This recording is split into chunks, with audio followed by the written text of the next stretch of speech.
Clive. Got it.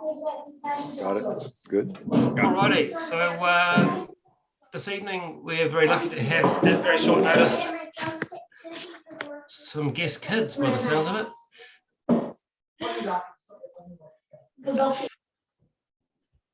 Oh, so anyway, I'll start again.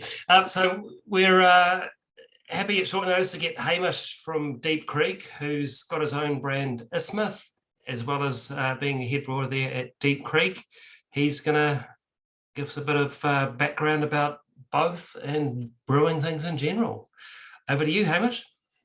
Cool. Thanks, Reece. I've literally prepared nothing because, as Reece said, it was last night that I agreed.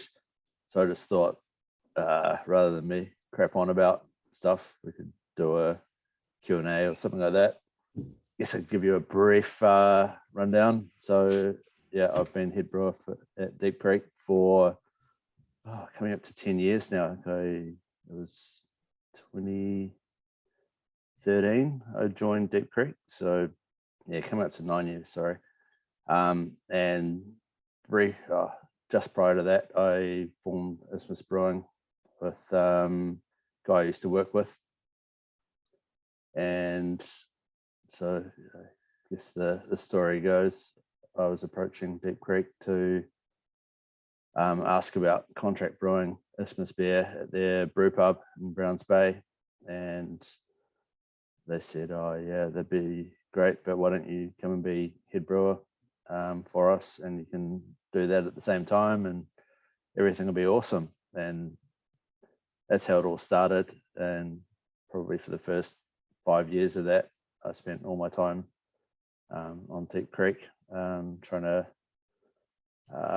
whip their brewery into shape and put in a new brewery up in Silverdale, and then kind of rebooted Ismith a few years ago once my wife Caroline came on board and said this isn't allowed to be a hobby anymore, it's got to be serious or nothing.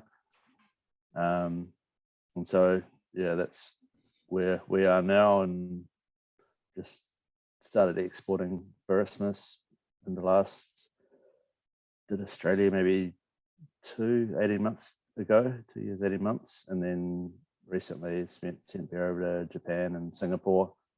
So getting a bit more widely out there. Deep Creek, I'm sure you're familiar with. I won't bore you with their details. But needless to say, had a few successes over the years. So yeah, sorry for the really brief story, but probably easier for me to take questions about stuff because. So the brew pub at Browns Bay, that's where it all started on that plant there, right? So that was quite a 1,000 litre setup, was it? 500? 1,000. So Deep Creek, yeah, started 10 years ago. August, it's always around my daughter's birthday, so it's early August the 6th or 8th or something like that was their official birthday. And I think in about 2 months' time, they quickly exceeded the capacity of the site to make beer to supply the bar. So it was a wild success, or a gross under planning of the success. They had, it was 1,000 litre brew kit with basically 2 fermenters and 4 conditioning tanks, which turned into 6 fermenters and a site down the road where they could, with some bright tanks, so they'd tank a beer down to the other end of Browns Bay. So it was being tankered down. That makes it quite a mission. Yeah, well, the plan originally was that the brewery would all be on site, on one site, and it would all be self-sustainable. But then, yeah, outgrowing the pesky demand got in the way. Yeah, that's poor planning, eh? Yeah. So, and then coming forward to now, so that part's been sold off and it's got new owners. So that's now. It's still under the same brand, and we have a contract to supply them with a bunch of their taps. Not all of them, but definitely a proportion. And they wanted it to continue under the same brand. anyway, just for continuity in the location because it's been pretty successful. And yeah, we sold that in November 2019, I think it was. And yeah, the focus for us getting into the business was not running hospo, it was making beer. So while the success of the bar underpinned the growth for Deep Creek, it wasn't the reason that we started. So we moved out and became a beer only brand. Along the way, we'd set up bars in Waiheke and Orewa as well, and kind of from growing that hospo empire, decided that hospo wasn't for us.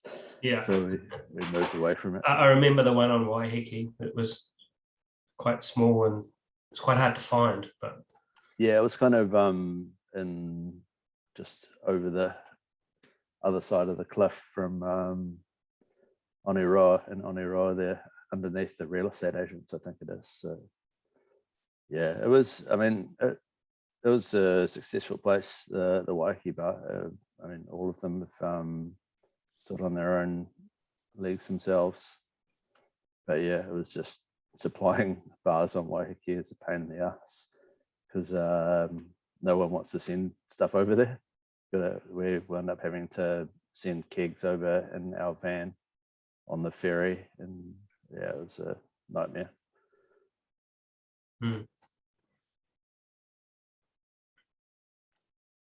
So you've got some big changes happening at the plant in Silverdale. You're taking over Silverdale, I hear. Yeah, we've only taken over one unit in our driveway so far, but we've definitely reduced the amount of stuff we hold on site by sending pretty much all our stock and a lot of our dry goods to other warehouses around, so we can focus on production in the Silverdale site. And yeah, we've got a 5,000 litre 4-vessel brew kit, still in, well, most of it's still in China at the moment. You may have heard that international freight is a bit of a pain in the ass at the moment. That's nothing to do with Kevin McCormack.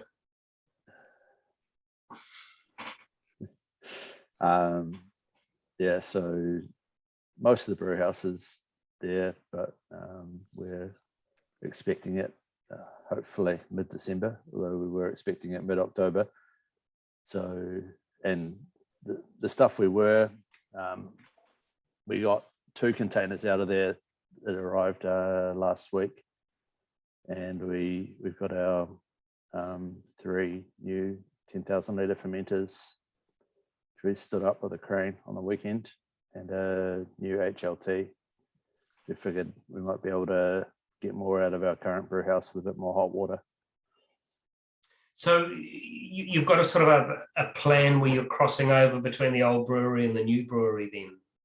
Hopefully it'll be a nice clean cut between commissioning the new one and turning the old one off. But yeah, we'll see how that plan works out. You have to decommission the old one before you can install the new one, or you can run them parallel for a bit?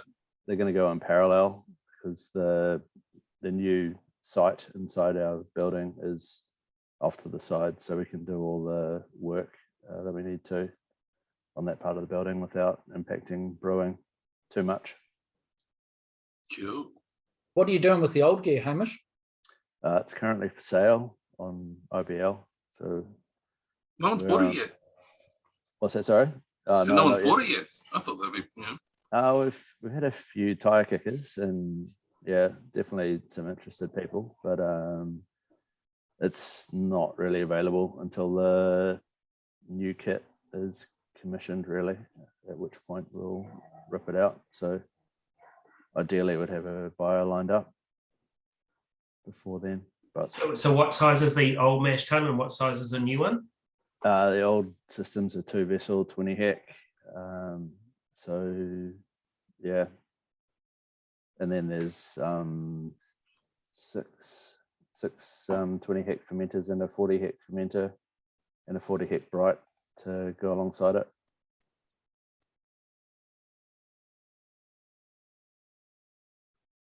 Sorry, how's that gonna work? So you're brewing now for Deep Creek and also your own brand. And so the Yep. brewery that you're brewing from now, that's brewing for both brands?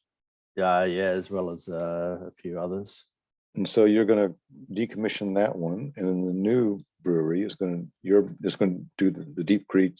It's just gonna take over everything that the current one's doing. Yeah, now. pretty much. Yeah, I'm a little bit concerned about having to do 5,000 litre batches for Isthmus, but Okay. we'll, Are you selling the equipment with the property and everything? The brewery no, has this? not with the property, just it's all being removed from our site, Okay. so we can put more fermenters in that space, basically. Yeah, so you've got to scale up from 2 to 5 for Yeah, your which- own brand. Yeah, it's pretty much already the reality for Deep Creek that's the size, and Mhm. yeah, it'll probably be hopefully for Isthmus more of a focus on core beers and trying to push them more widely. So the exciting one-offs, they'll either be really high gravity and low yield, or something else, some other way of making that Oh, work. start a barrel program, Hamish. You'll never regret it. Yeah, I've just got to find somewhere to put the barrels, mate. Yeah. Anyone got a shed? Got room under my house. Yeah, the problem is you'll probably sample a few as well, mate. I was gonna say we can make room. Can we siphon? They call it tax, don't they? Yeah, it's Angel's share. Exactly. The angel share. That's what I was gonna say. Got it. It's called Brave Brendan share doesn't tax. have quite the same ring to it, does it? So your Isthmus stuff going into Australia, so that must have been affected quite a bit by the whole COVID and the shipping and Yeah, we just the had rest of it. we had a couple of pallets on the water when this all blew up in New South Wales, so wasn't ideal timing from that perspective. The distributor over there is Australia wide, so hopefully he can sell the beer to the lesser affected parts of Australia. How does that work when you're selling to us? I mean, are you sort of like selling at FOB, or you get paid when it gets sold, kind of thing? 60-day terms, pretty much. Right. So from departure, yeah. You focus on like cans and bottles at the moment. Yeah, Okay. it's pretty hard to get cans at the moment. Seems like everyone's doing the same thing. Kegs aren't selling, then and the manufacturers haven't made enough cans, and everyone's after them. That's why you'll see some more interesting coloured cans. We've Okay. certainly had to put stuff into different colour cans than what we want. 'Cause I guess that's the thing about kegs. It's for the pubs and the bars, which people have been going to. So it's hard to sell a keg of beer over there, I would imagine. Yeah, that's most of our sales really is bars in Auckland. So it's definitely been unfortunate lockdown. Was that for Isthmus or for Deep Creek? Isthmus, yeah, Deep Yeah. Creek is mainly packaged stock to supermarkets in New Zealand anyway. You're going to package your lager? Yeah, Nudge, nudge, wink, wink. yeah. I've got 6-pack designs and 6-pack labels and beer and cans at the moment. So That's a bloody good beer. in probably December, I think I have the 6-packs out. Should have labels in the next week or so. Oh, sweet. So, yeah, it'll. Can you give us a bit more background on your lager? You can go into the recipe if you want to, or some background on yeah, yeast it's and that kind of stuff. Yeah, it's a 4% Helles, and yeah, it's all Pilsner malt.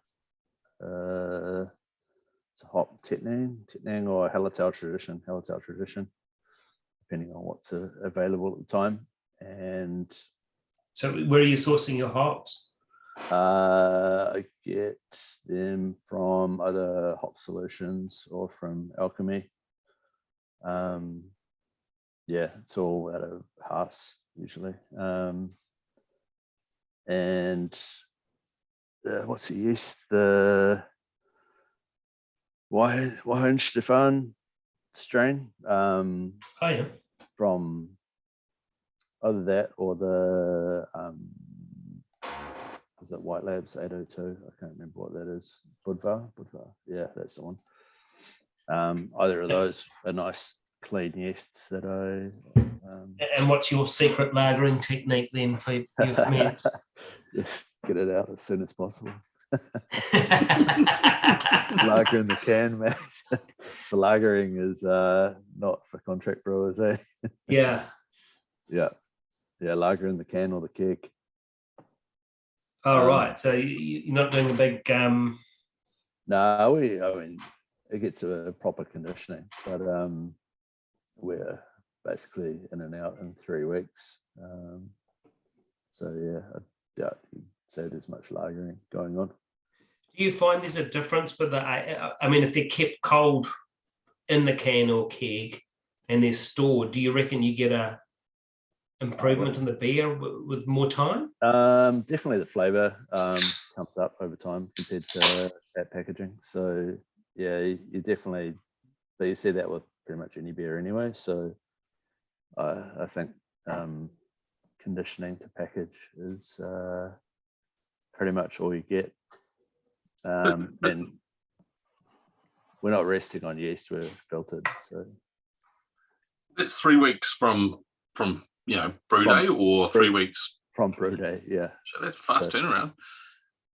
It's No, it's good. Pretty standard. Is that the Weihenstephan? Is that the 3470 or is that the 34 dry yeast? the dry version? Yeah. Yep. Yeah, or crisp from Frothtech is what we're using at the moment. Oh yeah. The same thing, or 830, I think, and White Labs. Can't remember. Yeah, 830. Why East has too many numbers. So. And what temps are you fermenting at? 1056 or something on Y yeast. Yeah. So we're looking around 10 degrees. So quite. And you start at 10 and. We start at 10, hold 10 till de-rest at like 15 or something, and till we're clear, and then crash the whole 1 degree and fine, and until we've got a bright tank, which can be maybe 2 days cold. Right. Yes, I mean that's quite a. So it must do a lot of the work in 2 weeks then, eh? Even yeah, I mean the fermentation's pretty quick, and it's pretty clean at low temperatures, so we don't tend to get too much diacetyl or issues with passing diacetyl. So. And does it throw out much sulfur, that yeast? Little bit. It's not too bad. It's got a real nice kind of little bit of a hint of ester profile that really complements the hops. It's a little bit more fruity than the Budvar, which is like quite clean. So yeah, it's got a little bit more fruitiness to it, but I think that plays well with the hops. And we've shuffled between I think it's 802. Can't remember. Whatever the Budvar strain is. Could be 801. I can't remember. That is 802. It is 802? Oh, yeah, cool. So, yeah, we've shuffled between that and 830 and the Urquell as well. We've used all of them have their merits. All of them make good beer. Sometimes availability can be an issue, which means that's why you change to a different one. But they, like our Pilsners for Deep Creek, we've shifted those through all those 3 strains, and we're currently on the 830. And using powdered or liquid form? Liquid, yeah. Yeah, dry yeast only if we've had an accident or something. Haven't got yeast in time, something like that. Are you propagating your yeast? We just buy smaller quantities, so we can propagate. And the main reason for our propagation is for hazies, pretty much, because you need to pitch them fresh every time. You can't harvest to brew those. So having propagators is a function of being mainly a hazy brewery. Do you What hate are- Any what that? are- tips for the guys on lagers? Because I mean, one thing I think about your lager is it's such a simple beer, but it's just bloody well made and really good balance. Yeah, I just mean, put- you don't have to get fancy with lagers. It's just, man, put it's enough smashable. yeast and maintain your and control your temperature pretty much. Yeah, it's a pretty basic recipe. It's pretty low level of hopping. Don't get too fancy. Malt bill's like just Pilsner for this beer, and What malt are you yeah, using? Malt Europe Pils. Mm. So Oh, wow, you can't get much more basic than that. pretty much, yeah. It's There's built. a lot of really Yes. good pilsners out there though that use malt Europe. I mean, you know, McLeod's Longboard is all malt Europe. There's a lot of other ones out there that are. Yeah, no, Liberty are pretty much all malt Europe. So yeah, can definitely make decent beer with that malt. We've had no issues over the years. So. What chased you away, or why aren't you a favor of the dry yeast? What kind of accidents have you had? It's not accidents, it's just consistency and Right. cost as well. So for us, it's just easier to get a pitchable amount of liquid yeast from whatever supplier with dry yeast. Have you done anything with the Throth guys, local? Yeah, they're our yeast provider at the moment. So we've been, I wouldn't say we're the biggest customer. Maybe we are. Don't know. We've been getting yeast off them for the last 9 months. Right. Yeah, we had them on about 3 weeks ago. Yeah, they're good. They're doing good stuff. So, and definitely been happy with the performance of the yeasts. I mean, So they were claiming that they're because of the fresher and all the rest of it, and their high cell counts, that you get quick ferments and all the rest of it. Is that your experience compared to overseas source? well, we're propagating anyway. So, what a high cell count for a 300 liter pitch may not translate to that in a bigger pitch. And then when we're running generations to the propagator, not so much for us. Definitely the freshness, because we get it next day, and the reliability of shipping within New Zealand. However, terrible that's been recently, although we haven't had too many issues. Shipping from the States is an absolute nightmare. Nothing worse than tracking your package from FedEx, where you spend a fortune, probably more. The value of your shipping is more than the value of the yeast. And you're watching your package go from San Diego to Hawaii to Sydney, and like, am I going to be able to? How long is it going to take me to be able to use this yeast that I needed for a brew? On a date set in stone. So yeah, just being let down by international shipping has pushed us to local, really. Yeah, well, that's good that locals working. So that's good for all, right? Yeah, I'm stoked. We've got a New Zealand yeast supplier. So it's a Yeah. availability issue. Are you finding that because of the fact you're not paying for massive shipping, like in terms of the costs and stuff, offset a little bit, or? We're running probably fewer generations on our yeast now, whereas before we could probably take 001 up to Gen 20 and not care about it too much. Now we'll probably, you definitely won't get away with that with your hazy generations. We try to run no more than 5. So we're, it's cheaper, and you're just less concerned about that as a cost. Not that it's a massive cost in your beer anyway, but. When you talk about running generations for hazy, though, are you repitching off what you've already fermented, or you're actually just keeping your propagator and building it up? Yeah, we call a generation when you repitch wort into there. Yep. So you're taking, say you got 300 liters in the propagator, you take 200 for a batch, top that back up to 300 to new yeast growth. So it's a generation. Cool. What's the difference with the hazy yeasts versus 001 in that approach? So we'll try and repitch or harvest from a ferment for 001. If you do that with a hazy, because you're selecting for the flocculent cells that are basically the lazy ones that have gone in, done their job and left it at whatever, 1040, 1030 and decide to drop to the bottom. Whereas all your active ones are still kind of floating around in there.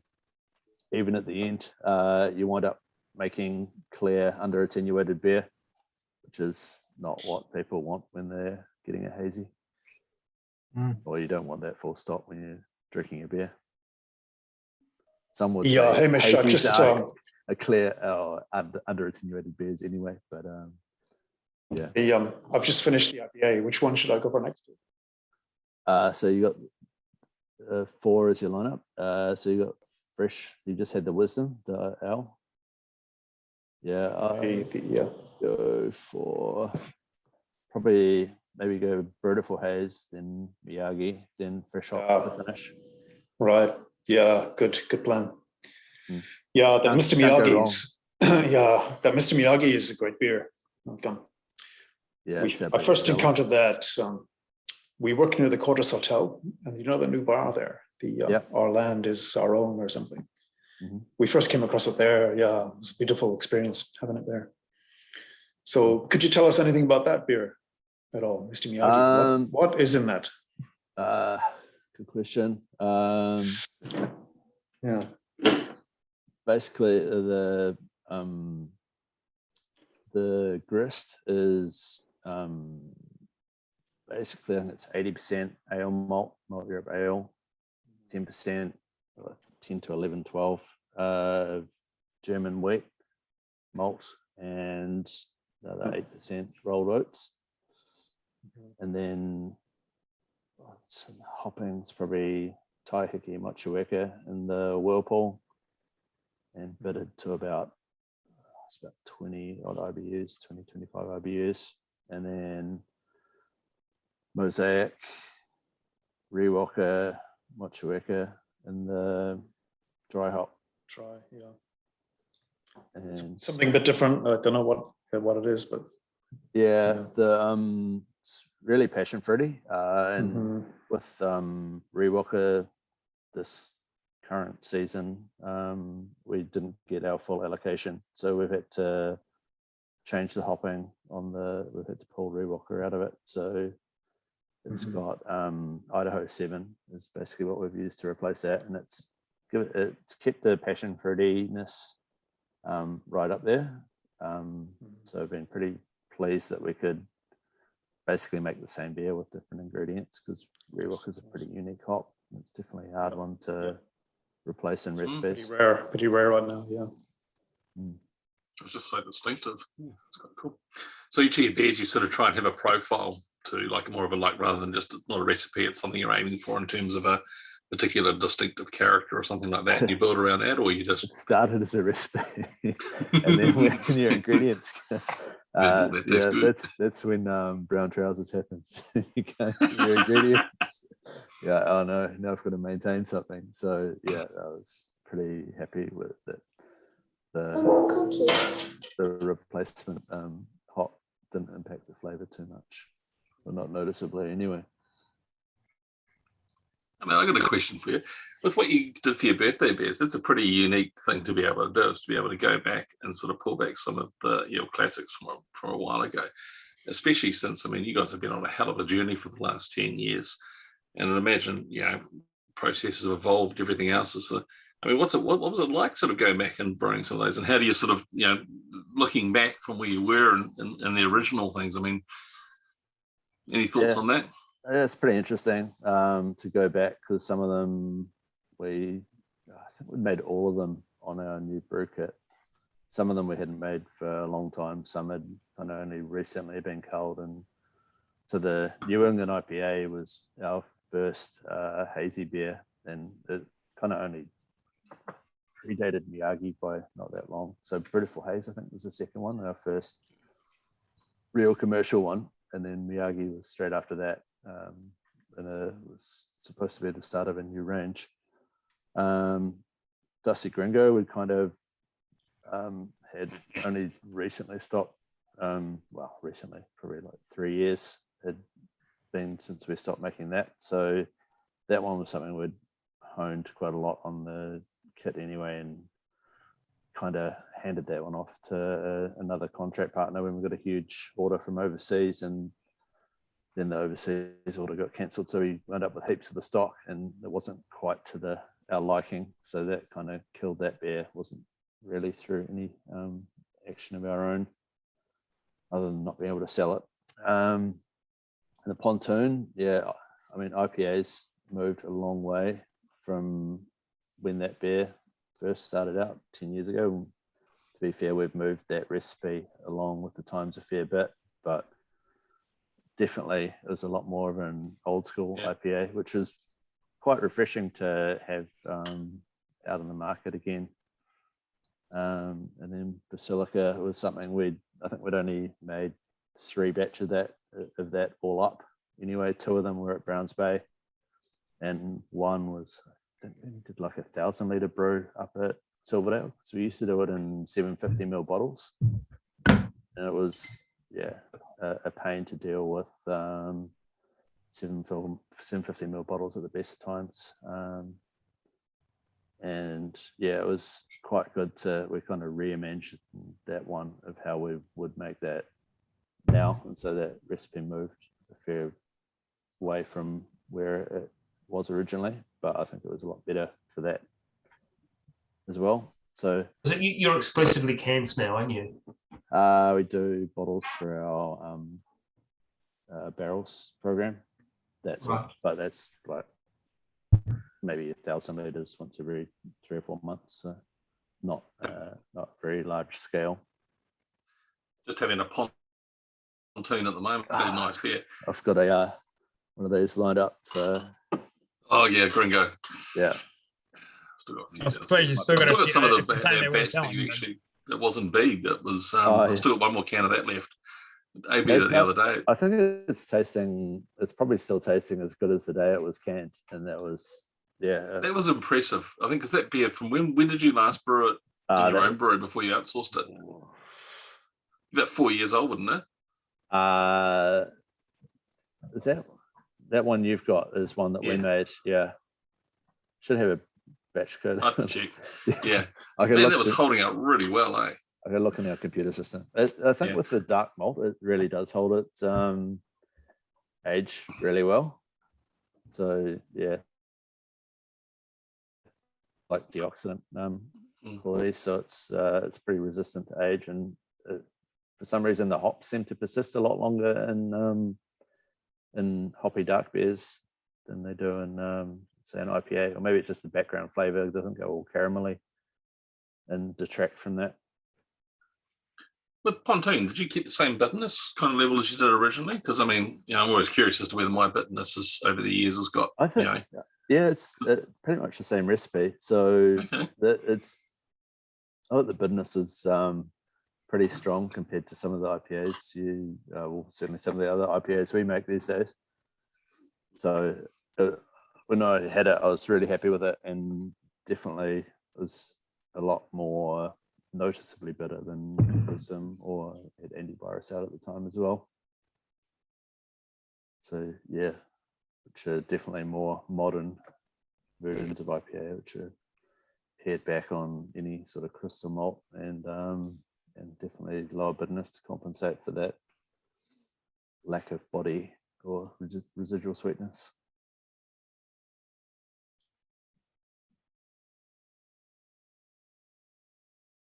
Are you using much crystal malts these days? I guess you would have wound them back going mostly hazes, right? Not a lot at all, really. We've just today made an imperial stout, so that's been probably a most crystal that we've used in a while, or certainly specialty malt, maybe not crystal is the right word. Redwood's got a fair bit in it. So yeah, we definitely still use a bit, but yeah, a lot less than we used to, or maybe we just use about the same amount, and we use way more base malt in comparison. So yeah, we've definitely stripped it out of a lot of recipes, and we don't put it in our hazies at all. Maybe the old one has some Carahel in it, but yeah. And also your decision with Malt Europe, is that more cost based? Because I mean they are sort of considered like a basic malt. Yeah, I think it's maybe unfair. We used Gladfield for a couple of years, so definitely we're happy with the Gladfield malt, and we've won awards with both malt suppliers. So definitely had a cost impact as we've grown. Like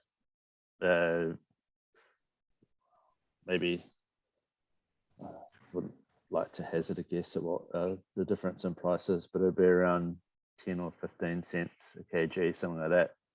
We're using a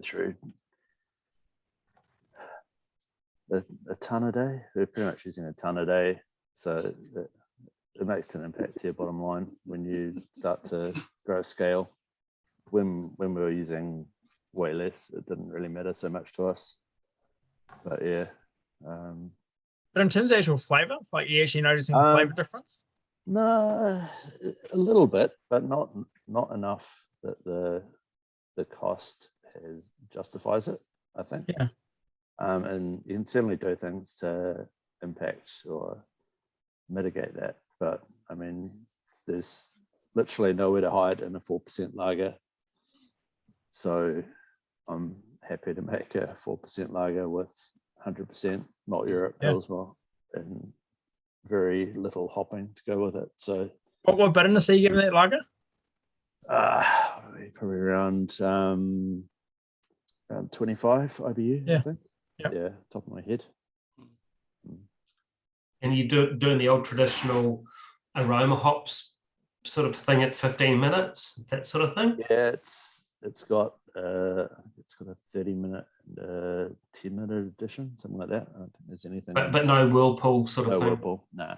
Yeah, so it is made old school sort of. Yeah, I find those kind of aromatics are what fades on a beer the fastest. So for your flavor stability, loading hops up earlier is definitely the way to go with those beers for me. For something like a Pilsner, I find dry hop Pilsners just don't hold their age, and a fresh one is definitely not the same as a 3-month-old one. And whereas a 3-month-old lager, my lager versus a fresh one, they're pretty similar beer still. So I'm happy to have a bit more stability on shelf. Yeah, Me personally, I'd obviously push there's it some beers like IPAs you can't leave out your Whirlpool or dry hop, but yeah. I was going to say Malt Europe Pilsner is actually a cracking malt. A lot of people sort of diss it on price, but I think it's got a really unique character. It's got that real green cut grass kind of note that none of the other Pilsners have it, and it kind of gives a real nice freshness. Just because it's cheap. Yeah, just because it's cheap doesn't mean it's shit. Nah. A lot of the price of malts and stuff is to do with what volume they're produced, or scarcity, or agronomics more than actual flavour and taste. I mean, taste the ingredients without looking at the price tag. The main difference I've seen between them is with Gladfields, you get a consistency of the size of the grains, but with the Malt Europe, they have a different kind of sorting system, I think, and the size seems to vary quite a bit more. Yeah, it's definitely a lot more variability in the size, and it's probably, I don't know if it's a function of their growers or the areas it's grown in versus. At the end of the day, that probably gives you a bit more multi-dimensional of flavour and that kind of stuff, perhaps. You can definitely make good beer with either malt we have. So, yeah. I asked Dave Crow that question a couple of years ago, and he says because Malt Europe draw from North Island and South Island barley, and that's the main size differential. Gladfield's pretty much just draw from South Island. Yeah. Yeah, I know I've had the Gladfields guys up in the brewery and we've been using Malt Europe and they like get the malt out and looking in their hands, sizes all over the place. So whereas David Cryer going, oh yeah, it's just stuck. So Is that like, is that going to affect how you crush the malt at all? yeah, definitely go a little bit tighter with the Malt Europe, but once you've set it, it's pretty much set and forget until we don't. Well, we've got tools to analyze our crush, but we kind of look at it every now and again and make sure we're in spec. And it's pretty much once you've got the settings, hold it there. Tell us about the tools that look at the crush. So how do they work? What are they looking at? It's a set of sieves that you're basically looking at the retention of certain particle sizes. So you're just looking that you're not got too many fines or too much coarse stuff, which you can pretty much tell from your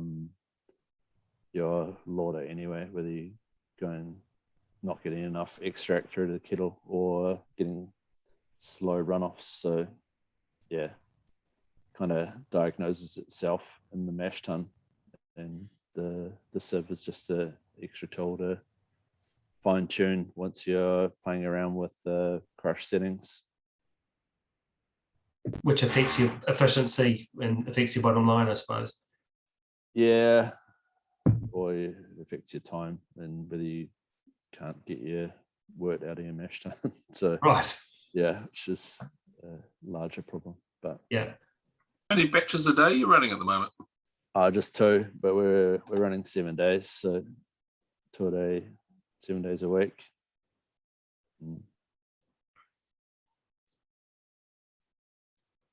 So how big a team have you got helping you there, Hamish? Just employed 2 new people. So on the brew team, we're doing 4 days, 10 to 12 hours a day. So you get a 3-day weekend, which has been pretty popular. How many people have we got? I think there's 7 on the brew team. 6 or 7, I forget. It's hard. We've just employed 2, and then one of our brewers has gone to more social media. So fit a 2 out, 2 in, 1 out. Yeah, I think 6 or 7 is the roster number. I have to think of who's floating around. I'm only in there every other day at the moment, so kind of some people I don't see sometimes. It's just something you were talking about there in the beginning. You were talking about the hospo, the sort of hospitality business, right? I think you mean like a brew pub and food and stuff like that. That you don't sound so keen on. What are the kind of? Because it sounds like, I mean, I don't know. If you think about being a home brewer and stuff, wouldn't it be fun to have your own brew pub? It's the and dream, shit? right? Yeah. So tell us how bad it is. We've gone from well, we're a bit bigger now, but when we got rid of Browns Bay, we went from about 100 employees down to 14 employees. So that's a massive HR headache gone, because you can imagine that you're 14 people that work 40 to 60 hours a week, all in a stable environment, and all of more mature age, a lot less trouble to manage than your student / late teens, early 20s workforce. So the headache of having to manage staff like that is gone. I still have the odd headache, but definitely it's a massive multiplier.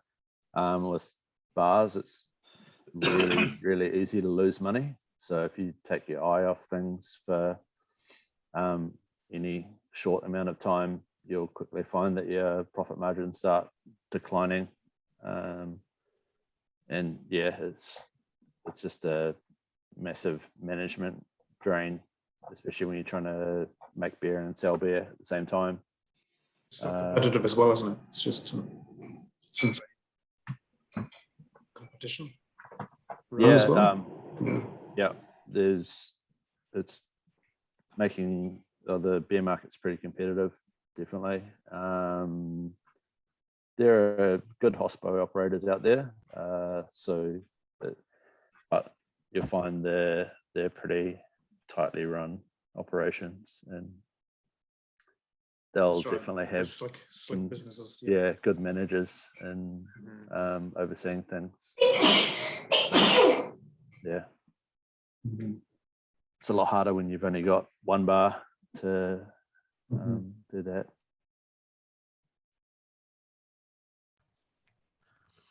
I mean, in terms of your hazies, are you changing the hazies much like the recipe, or are you just sort of changing up the hops a little bit? I'm really happy with our base grist. For our lower ABV ones, definitely more core beers, so Haze and Zenith, which are 330ml 6-pack beers. They have a bit of crystal in those to give them a bit more body as their lower ABV. But for the base grist, yeah, we may alter the amount of wheat from one to the other, a little bit more base malt and some. But yeah, generally, my take on hazies is they're all about the hops. Once you've got that base backbone kind of mouthfeel, then that you're happy with, then changing the hop profiles gives you the most flavor impact. That said, for our certain contract customers, they change them around all the time. So we do get a lot of experimentation on for other people's behalf, basically. So we get to see some of the impacts of changing things in your grist and what happens with those, and the fact that we keep ours the same probably is clear indication of what I think of that. Yeah, I mean, the reason I asked is because I had a. There you go. Do your contract customers supply their own ingredients? Yeah. If they get there on time. If we have something that's the same, we'll substitute it in. If it doesn't, Hey, Sean, how many nuts have you eaten tonight? sorry, what were you saying, William? Oh, it's just because like I had a Misty Margie, yeah, and then I've just started on your south side, and yeah. the base seems similar. Like there's definitely a different flavor, different hops, that sort of thing. But I sort of picked up a similar base flow. Yeah, definitely the base profile. If you're talking about the malt / mouthfeel, should be pretty similar. Although hopping can have an impact on that. But yeah, I mean, both bloody tasty, really easy to drink, really easy. Yeah. What's your water like? Are you having Silverdale? Are you having to do much water wise? Are you using RO water or? Nah, sorry. We're on Town Supply, so I think majority Waitakere, although I think probably running a fair bit more Waikato at the moment than we have been, or definitely over the last year. We do adjust all the water. All our hazies are really calcium and chloride heavy, just to soften the mouthfeel and lessen the bitterness impact from the hops. So yeah, we adjust water on all our recipes. So. Is that something that you do for your contract customers? Do they we specify the water or some do, and where they don't, we specify it for them to what we think it should be. But what the style is. Yeah. Yeah, we'll have basically a chloride heavy profile and a sulfate heavy profile, or a balanced profile, and pretty much run one of those three. So what do you do for your Pilsners and Lagers then? They're not the chloride heavy. They're reduced, but we're still aiming for over between probably about 70 ppm calcium in those. So the only way to do that is to add calcium chloride and calcium sulfate. Right. But they're definitely more chloride heavy to just so that the bitterness doesn't get harsh. So why are you adjusting those up from sort of essentially a neutral profile? there? Nothing. I just find it's better for the yeast health, yeast flocculation. We've run them at pretty much no additions, and just everything works better with a bit more mineral in the all your brewing processes, like your mash, your boil, everything seems, in fermentation, flocculation, all those things I mentioned work a lot better with a bit of mineral in there. Oh, interesting. That's certainly our experience. So On that mineral side, are you using, in terms of pH, are you using, an acidulated malt, or are you adding? we just use phosphoric acid. Oh yeah. Free You pour. running much sulfate in your hazy profile at all with the hops, or is it pretty much just? There's definitely sulfate there. It's Mm. around 2-to-1 chloride sulfate. So definitely run some sulfate. Yeah, you've got a nice clean profile in your hazy. There's no soapiness. So it's,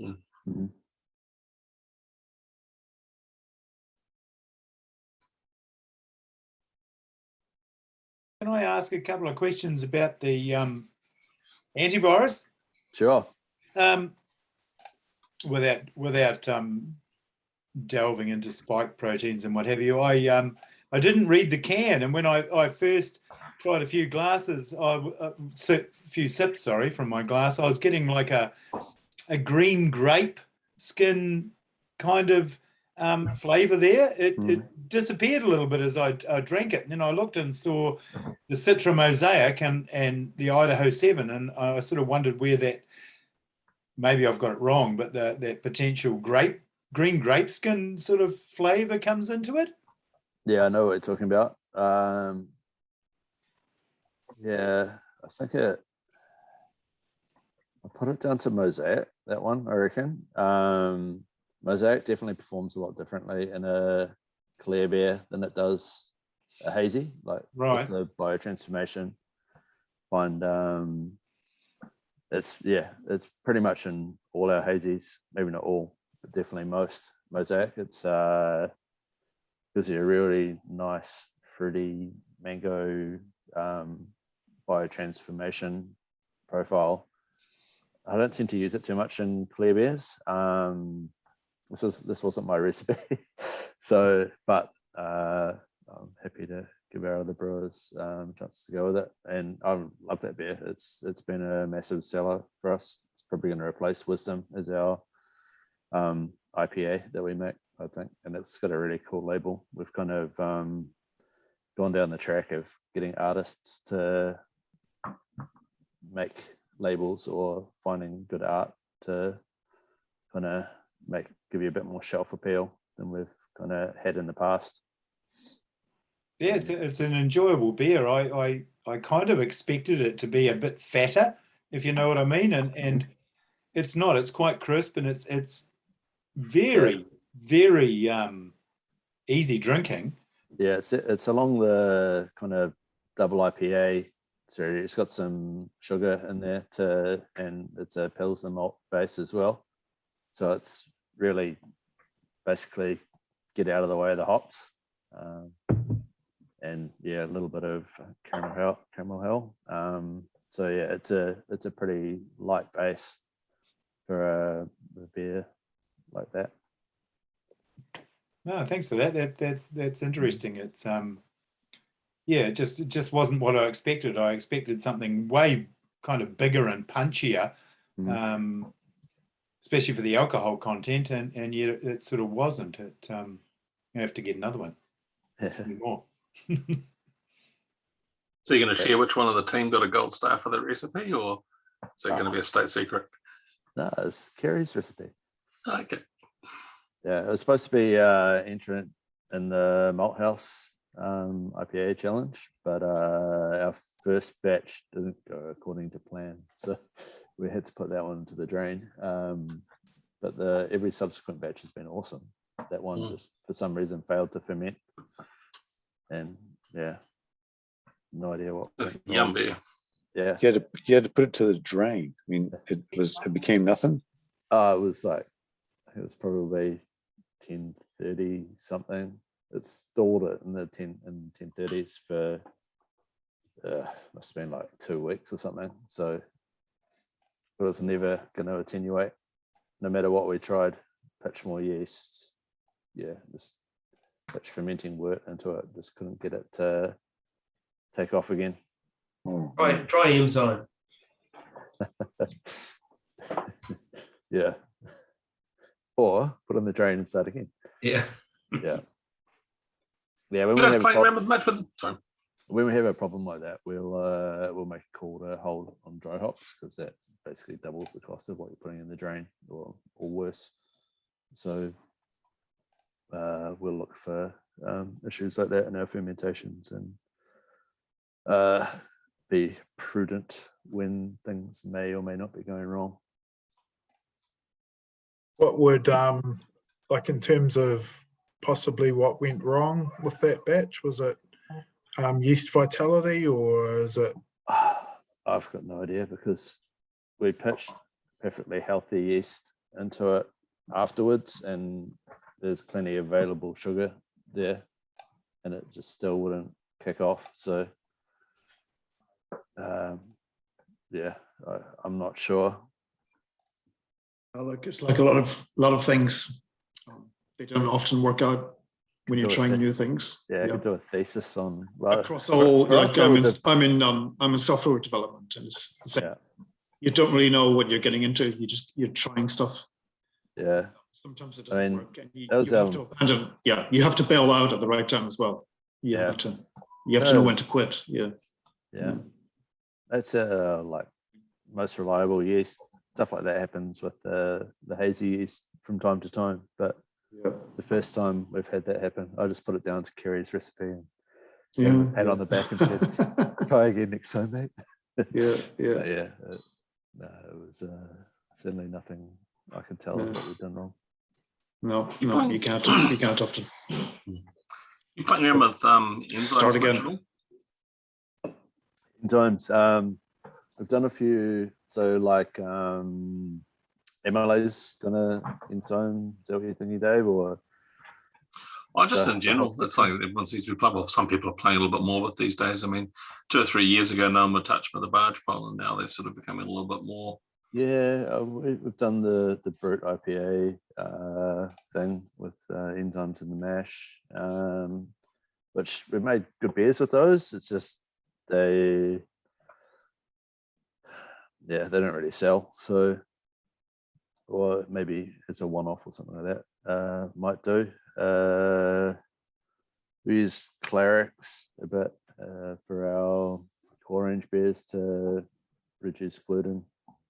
The new owner of Deep Creek is the in Browns Bay is gluten intolerant, so he's pretty much the reason we started making all our core beers with Clarix to drop gluten. Because you can't say, you can only say it's Can't say it's- reduced, right? Because Yeah, pretty much. People have had them tested and they're like down low enough, but yeah, for celiacs out there, you can't say it's zero gluten. There's also food regs. If it was ever above the threshold, Yeah. then you're not allowed. It's just Yeah. paperwork, but yeah. Yeah, I mean it is a good marketing point, but yeah, the chances of it being blowing up in your face, I mean, it's not worth putting it on your labels or anything. But yeah, for word of mouth, they said, yeah, everyone who needs reduced gluten beer knows who's using Clarix around, so they tend to get ordered more. Do they have any other impacts in terms of like beer stability or any other kind of bits and pieces that you notice apart from? they do make a big deal about the stability, but we use Brew Bright, which in our clear beers, which tends to knock down the polyphenols that the Clerics eats up as well. So we kind of didn't get those. We dealt with that stability issue long before using Clerics. They make some claims about improving filterability, but we don't filter enough beer to have any experience with that being true or not. So yeah, it doesn't hurt. Heard of some people using them in their hazies. Yeah, I couldn't, kind of counters what you're trying to, well, it doesn't, you're throwing in so much wheat and hop that you then need to throw in heaps of Clerics to counteract that. And yeah, this kind of seems counterintuitive. Yeah, you're not going to get celiacs going after the hazies, are you? Or yeah, not something we've thought about. Do oats have gluten? Do oats have gluten? I think so. And do you use the Big O from Gladfields at all? We've used it definitely in a couple of contract beers. But yeah, we don't tend to use malted oats at all. Like a few times, but we've used the Thomas Fawcett from Cryer. Haven't really. Oh, that's a malted oat, is it? The Thomas Fawcett do one as well, do they? They have an oat malt, yeah. But yeah, haven't used it in a long time. Yeah, I think we left Gladfields just after they'd started doing the Big O, so didn't really have a chance to play around with it. Yeah, once you've got one supplier that you use for everything, it's more, it's easier just to stick with one supplier and get the benefits of reduced pricing. So after working 12 hours in a brewery, I suppose you don't come home and home brew on the weekend then? No, my home brewing days are over. Eh?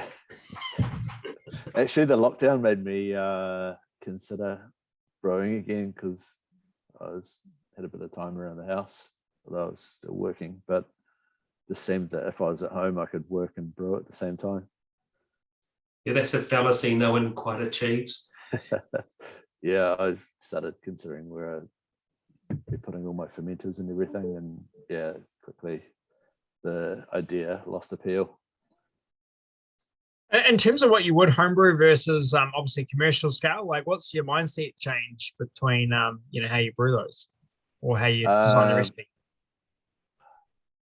I don't know, I was kind of, when I was homebrewing, I was reasonably cost conscious, and now I don't think I'd care at all about how much and how many ingredients or what the quality of ingredients were, because I realized at the time is the biggest impact, even though it's a hobby, the time you spend on it, and then the result you get out So true. Yep. But as well, throw money in a pot, or I wouldn't care at all about ingredient costs.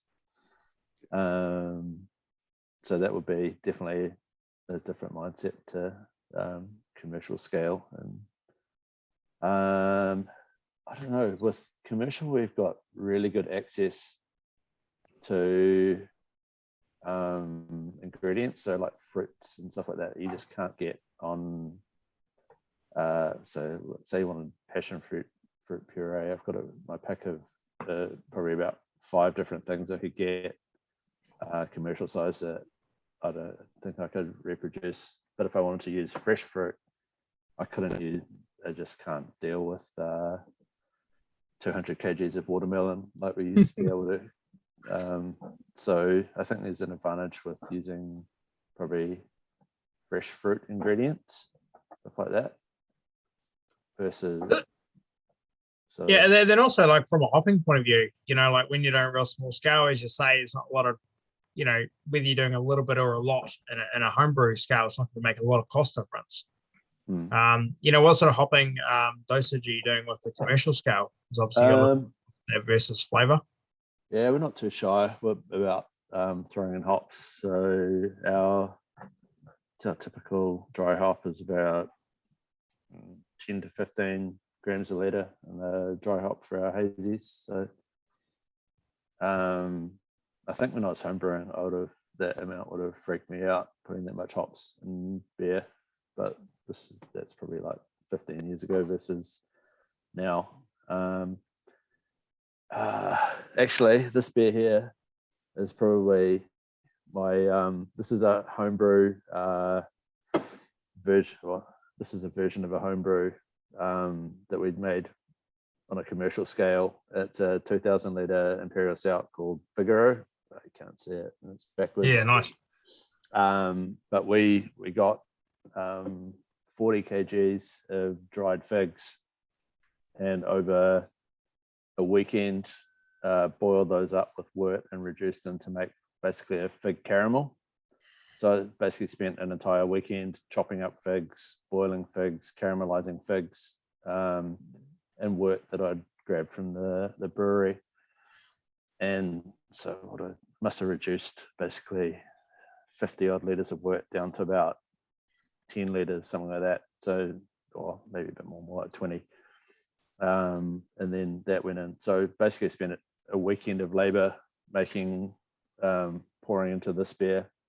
And it was all Caroline's idea that we should do that. And now she's never again. but it's the kind of thing where there's no way I'd do that for Deep Creek, because I'd be paying someone to do it. Whereas with my own company, it's my labor. I don't care so much about it within reason. So yeah, it makes no economic sense. Exactly. Yeah. Economics come into it big time. Yeah. It's a lovely Imperial Stout. I mean, it's really drinkable from the thing. I mean, 16 ton, we're clearing out their kegs. I was dumb enough to go and then get a 2 litre of it. And not many Imperial Stouts I could knock through 2 litres of, but man, it's big, but it's balanced. Yeah, it's I've been really happy with how that came out. So who has cans of that? Hopefully it's going to Faro shortly. Otherwise, Okay. No Liquorland, Newmarket, and Forest Hill took a bunch of it. Okay, I checked 3 different supermarkets today and I couldn't find it. Well, it's not in supermarkets, so yeah. Well, Faro was one of them. The green. Yeah, no, it hasn't gone into Faro, but it might soon. We just gave them some samples. So. Perhaps you can give us a nudge when it's released, Hamish, and we can send people on out skirting and buy most of the stock. Sure. It sounds really delicious, to be honest. Yeah. I think the figs, the figs are pretty subtle in it, but it just is an Imperial Stout. It's just like, yeah. I think the figs, like, they don't really have a strong flavour, but they add a real richness to the beer. So at what stage are you adding the figs? Is that early in the ferment or after? They went, they're basically sugar. So yeah, they went early in the ferment. Right, because I've been playing around with honey and beers, and there's a few different thoughts about whether they the honey goes in early or late.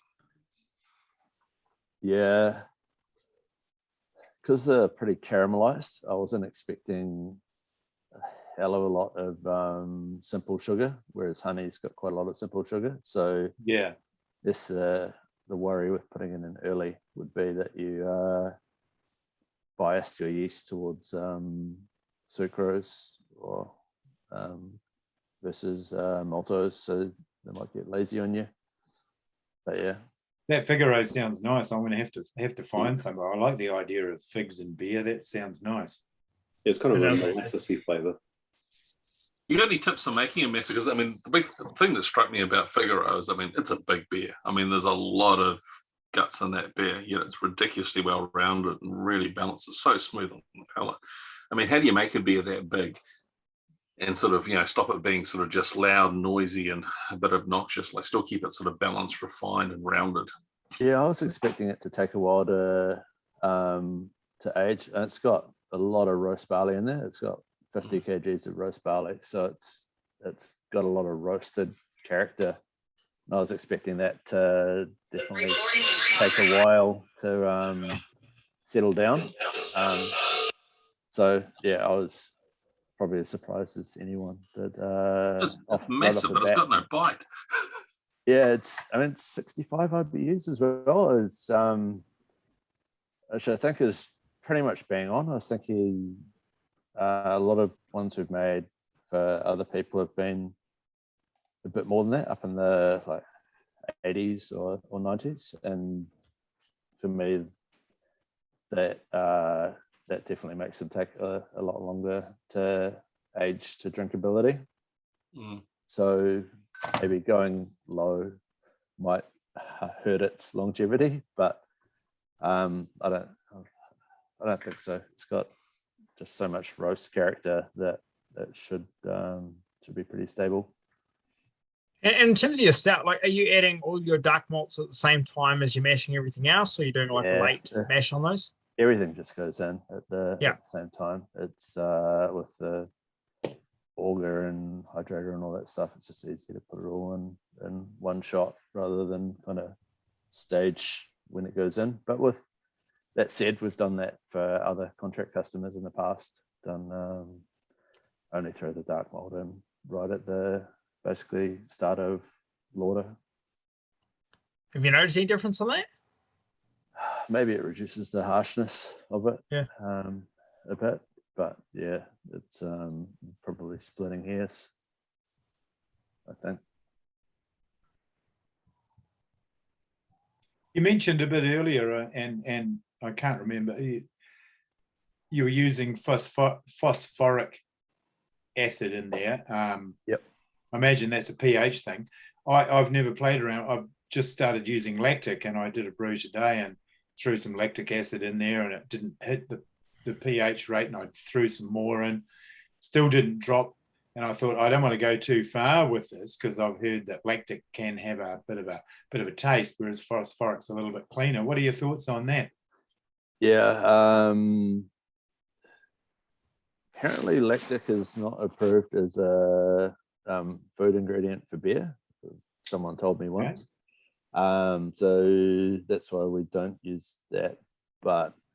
And lactic definitely does have a flavor impact, although it may not necessarily be a bad flavor impact. I think a little bit of a lactic character, it's quite good, and certainly would in darker beers not be amiss.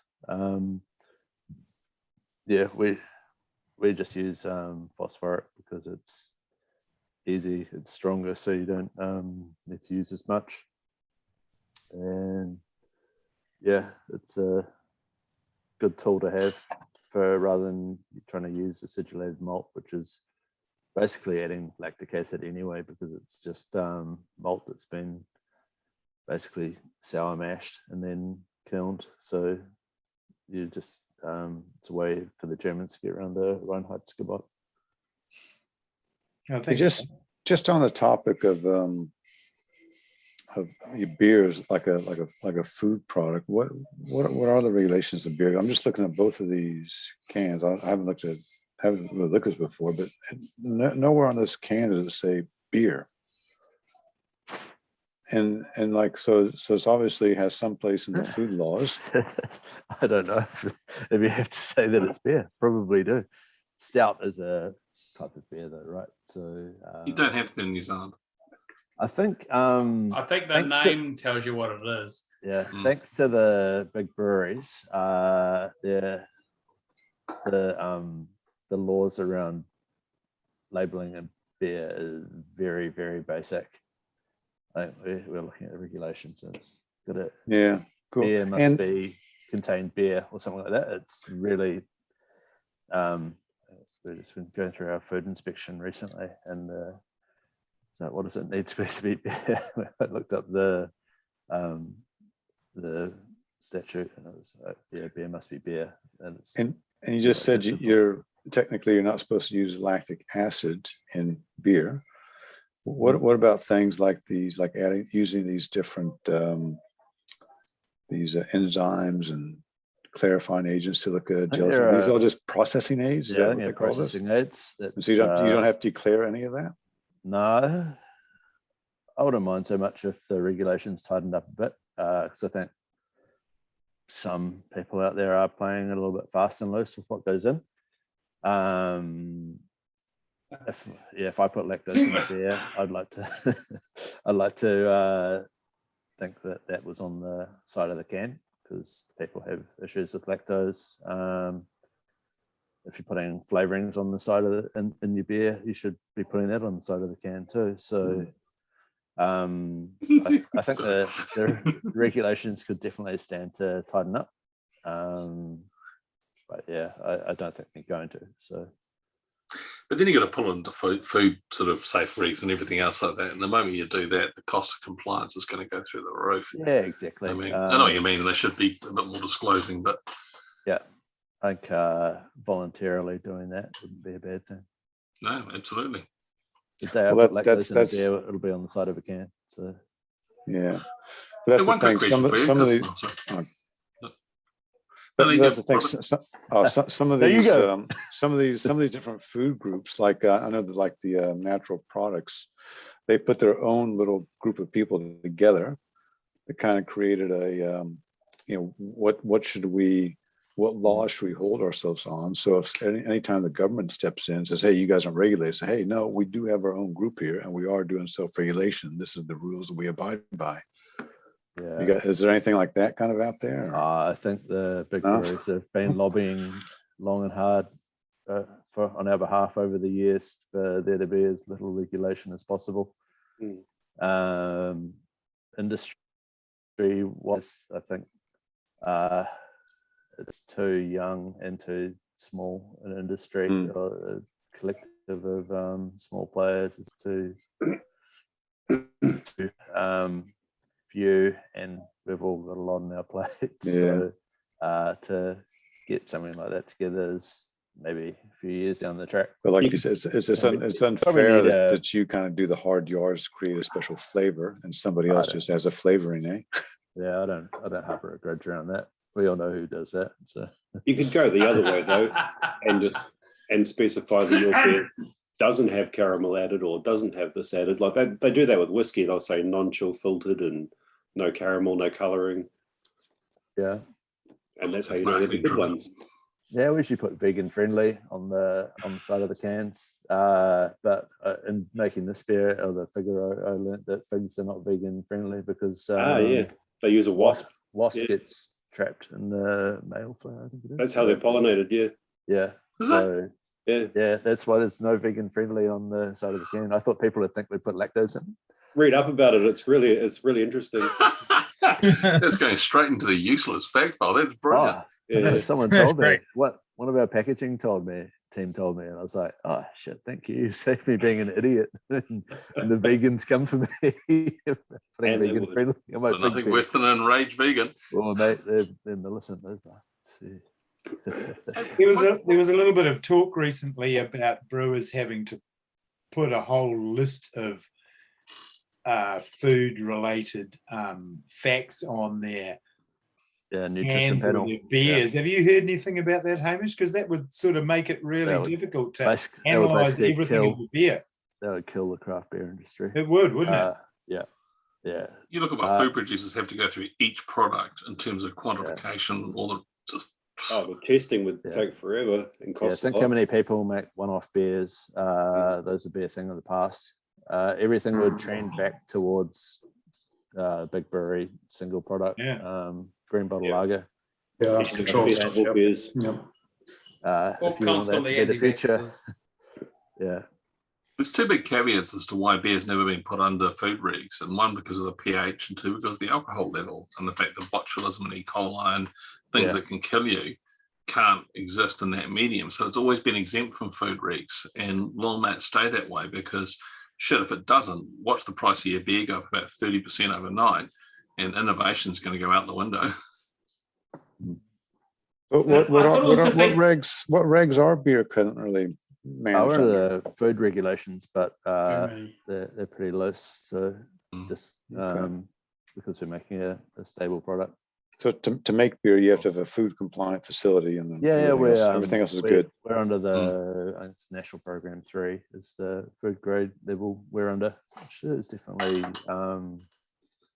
hoops you got to jump through, and as you should have to if you're. So long as the tax is paid, it's not a problem. Yeah, and well, we did make one beer where we put a nutrition panel on the side of our can, where we made a low calorie beer called Low Cal, which we still make. It's under 100 calories in a 330 ml can, so we call it Low Cal.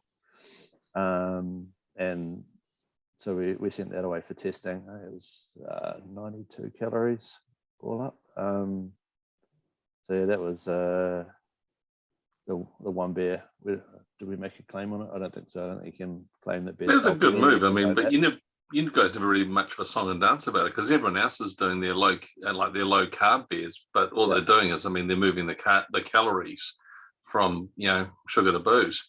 Yeah, and I mean, that's a really good selling proposition. I mean, it's a cool thing to do. Yeah, we have a lot of people that that go to the tap room to buy that. It is available in some supermarkets, but are they diabetic? Or... they just don't want to. They're health conscious, basically. So, but the reality is there's bugger all carbohydrates in beer anyway, right? So drink beer then. It's quite a lot. Yeah. And there's a lot of alcohol. I mean, like, all your low carb beers, all that happens is the carbs shift to, they get fermented through the alcohol. Alcohol's got almost the same calorific value as carbs. I mean, it's just moving from it's more like fat. It's 7 calories per gram. So whereas 4 calories for a carb. So it's higher energy content than carbs. Just on that, you said you're using phosphoric before. Like, are you guys trying to aim for a specific pH in your mash and stuff like that?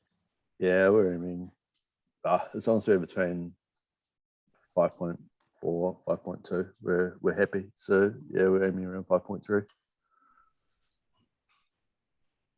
And is that across the board or Pacific beers, or I mean, obviously you're doing mostly hazies? Hazies you need to add quite a lot because there's it's basically the darker the grass IPH. So hazies being all pretty unkilned light ingredients, they need a fair amount of phosphoric to get the pH in the right range. Well, that surprises me. I wouldn't have thought that'd be different from a Pilsner sort of thing. Yeah, Pilsner's had a little bit, but I guess it's all the oats and wheat aren't. Calcium phosphate gets released during the malting process. It's unbound. Right. That's why you might read a lot of literature that's sort of about anti-phosphoric acid, because Palmer and a bunch of the other water guys from about 4 or 5 years, well, probably 10 years ago, there was a theory that if you're putting like phosphates interact with the calcium ions to drop the pH, and that's how your typical mash pH works. And if you're putting phosphoric acid in it would bind and strip the calcium out of your beer. But then that was all disproven by I think it was Charlie Bamforth's team did at UCD that showed it was a bit of good concept, but actually didn't happen in reality. So that's if you read stuff that's got a bias often towards phosphoric, that's where that came from. It just sort of got a whole lot of traction for no reason. Sorry, bit off topic. Hey, one question I asked you, mate.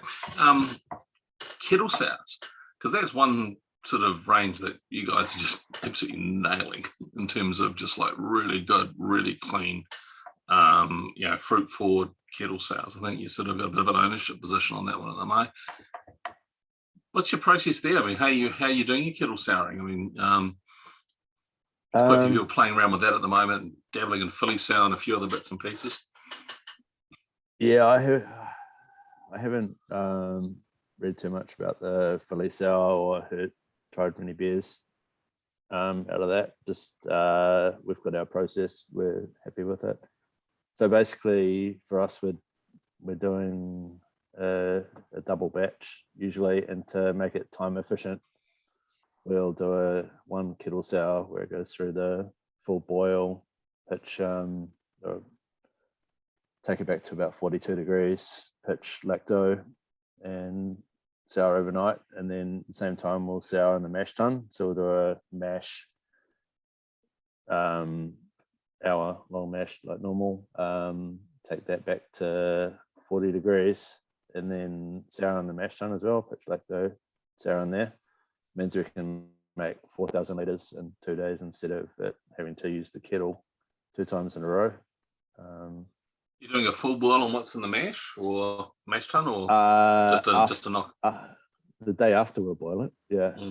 But basically it doesn't get up to hot enough to kill anything.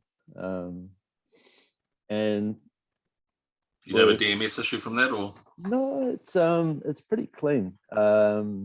We're a little bit concerned that we're prepared to dump the first one we ever made if it was no good, but tasting the work the next day, it was clean and almost preferable to the cleaner kettle sour version. So we've kept on doing that, and it works really well for us. Doing the combo. So you basically you boil your water, do a full process, then you sour it in the kettle, and then you sour another batch. Do the batch behind it in the mash. In the mash. And then what do you? And then how long do you boil that, or what do you do to knock it? Next day we'll boil the first batch sitting in the kettle, and then we'll lauter the second. We'll dump in a whole heap of hot water to try and lift that up to a more favourable lautering temperature. We'll lauter that through to the kettle and boil for an hour like normal. So cool. Okay. That's probably enough to knock out the DMS anyway. So yeah. So you think by doing the two, you're getting like a different profile between the two? Yeah, they're slightly different. Occasionally, if we're doing, we've done different beers for different people. One's just been the straight mash sour and one's been the kettle sour, and the mash sour is definitely a little bit different, but not a lot really. Not too concerned about, I think I made Gone Troppo as the mash sour before, and it's been perfectly fine. Definitely a little bit different to normal, but yeah, not enough to be concerning. And what's your lactose source? So I was just about to say that, Dave. We made a culture from grain about 3 or 4 years ago when we first started making these. Basically made a starter, 20-litre starter, dumped in a handful of German wheat and held it at 40 degrees, 42 degrees over a weekend. And we used to do that every time we were making kettle sour. And then we started harvesting basically the soured wort the next time we used it. And we've been running that mother culture for a long time. It's probably at least 4 years old. We haven't gone back to grain again. It's our, I guess, house lacto culture. Wicked. So I think the sour profile in your kettle sours is awesome. It's got this beautiful, clean, tight sourness, but you got none of that little ammonia kind of kick on the side that you can kind of get from some of them. It's bitching. Yeah. I think when we were first starting out, we tried straight lacto, like a clean culture, and it just it's too one-dimensional. And I just find the beers with pure lacto to be just almost too clean, but not enough complexity. We found the grain culture, it can be a little bit more sulfury. What you get along with that is a lot more complexity and the sour flavor of the beer, which I like. So if you're home brewing, you'd use a bit of grain as your souring sauce. Yeah, I think so. It might be a little bit slow, so that's why we did the starter. But I think if time is your friend, then and you don't need to get the kettle in use again as soon as possible. You can wait and a bit of time, then I'd just probably go with grain. And we found the German wheat was the best one. We tried Pilsner or a bunch of different grains, but the German gave us the best one, so the best sour profile. That's just the malted wheat or the? Yeah, it was the unmalted? the Viaman wheat malt. So Sweet. Can't remember when. The opposite of sweet, Dave. Yeah, so, yeah. On that, we're just about to launch a new range of sour, fruited sours, and these I think they're coming out. It's going to be next Friday, but we're doing an online tasting thing on Friday, and they'll be launched shortly after that, if not on the Friday. Basically 3 beers that have fruit added at the end of fermentation. So once the beers crash, so it's still got the sugar from the fruit in there. And those trillium, those bitchin. Yeah, keep refrigerated or they blow up. Oh no, they're pasteurized. So you pasteurizing them? Yeah, so they're so far they're stable. Oh, cool. So what you said, like you're dosing massive fruit post fermentation and then pasteurizing. Yeah, they're basically 15% fruit. Yeah, we got Mango Tango is mango passion fruit.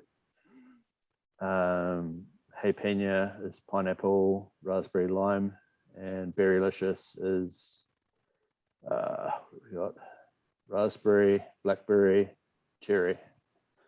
So they're the 3 ranges, and we've got some pretty cool art that goes on those cans. Probably spent more time developing the art than we did the recipes, but that's because everyone has faith in me. So the artists, but is now that's the way. They less faith in the artists. Oh, that'd be cool. Obviously, you bring them. I had to match my recipe to a label versus. And you bring on big scale. I mean, like how much time you put into brewing development versus actually just. Our recipe development is pretty much on a full scale batch. So we'll tweak stuff, but we're usually not too far away from where we want to be on a first batch. So yeah, it's a little bit seat of the pants, but we've got a little bit of experience in doing that. So, and faith, I guess, that I'm not going to do too bad a job. So yeah, we're always prepared to dump beer. So it's just cracked up on the Mr. Miyagi. Yeah, nice. Yes, she's good. Well, Hamish, you've generously given us probably nearly 2 hours now, by the looks of it, or hour and a half. Yeah. So if you want to bugger off, you're very welcome. But if you want to stay and chat, it's. I'm having fun. It's good. I'll hang around for a bit longer. Just what beers do you want to make if the accountant's not looking over your shoulder then? I'd love to make more Figaro. It's a cracking beer, man. Seriously, I just like, holy crap. I mean, yeah. If you guys want a really good Imperial Stout reference, whether it's fruited or not, I just thought, wow. Yeah. Well, it's gone into the awards, so we'll see how it goes on in a week's time. Well, the only other commercial one I know, Imperial Stout like that with fig is the Epic one with the fig and coffee. I think Epicurean. Yeah. But Kuru do one as well, I think. Actually, there are about 3 fig beers released at the same time. Us was one. The Small Gods Beer Jet guys did one. Yeah. Small Gods Milk Cult. Right. And then there was another one, Emporium, possibly. Can't remember who it was. No, I don't think it was Emporium, but there were basically 3 fig beers out at the same time, and I was most shocked that. But yeah, I don't think anyone did it like I did, spending a weekend to caramelize figs. So, yeah. You could try doing them in the oven, caramelizing them. Yeah, I wanted and because they're dried, they're there you've got to, I think, got to rehydrate them and then reduce that down. So And pull the wasps out. nah, wasps, They're absorbed. then they'd be vegan friendly. Right angle Saxon Protestants. Yeah, I experimented a bit. I tried like hitting them with a blowtorch and seeing if that would but that just turned them to ash. So I figured rehydrating and kind of making a caramel that way was the way to go. Rehydrating with warts. Yeah, you had all that sugar there to begin with, so it was definitely a head start on the process. Do you know of anybody who's done a date beer then? Given that people are experimenting with figs, dates are probably not that far away from figs. I think those Do you two have a chips date that night? went up north did that, didn't they? That's all rumor, I think. Yeah, there's probably some good names for that beer, I'd say. Okay. Do you think you're fit in my boot, mate? Sorry. They spread the I'm virus. glad I had my antivirus tonight. Could fit two of me in the boot now.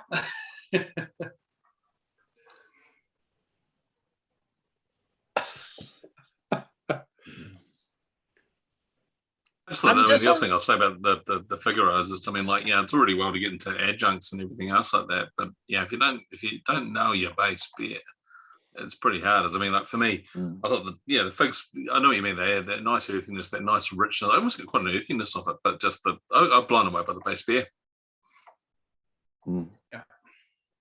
Yeah, I thought the base beer was so good. I just put it straight into the Imperial Stout category. Like the adjuncts are kind of more background. So let's see if I'm crazy. I think I might have been. And I wasn't able to find any Isthmus beers tonight, so I just sort of grabbed a couple of Deep Creeks. What's the design philosophy between the two of them? Like, what was your differentiation? As somebody says, what's a Deep Creek versus your personal brand? Yeah, basically, yeah. The Isthmus beers are the beers I want to make without any. I don't have commercial oversight so much, or having to hit price point for ingredients, stuff like that. That said, Deep Creek doesn't really impose those conditions on me too much. I just always mindful of that a bit more with the Deep Creek beers. Yeah, basically, yeah, with no. They're my free beers to make. I can make whatever I want. So yeah, that's what I do. Or what Caroline wants me to do, because she. I was going to say, you get to sleep with the oversight, don't you? Yeah, she really loves sour, so we're looking at a sour range at the moment as well. So hopefully start some work on that over the summer, or start some work as in release a beer over the summer, first of that kind of range. So you're saying that accountants doesn't it always and breweries don't go well together? What's that? Sorry, the accountants and breweries don't go well together. We don't have accountants at Deep Creek, so no one makes beer for money. Yeah. No, I'm just saying that. But doesn't it always turn into a business though? Beer. Yeah, it does. Definitely scale has its part to play in that. But that said, like unless you have got money to burn, unless you have just huge money to play.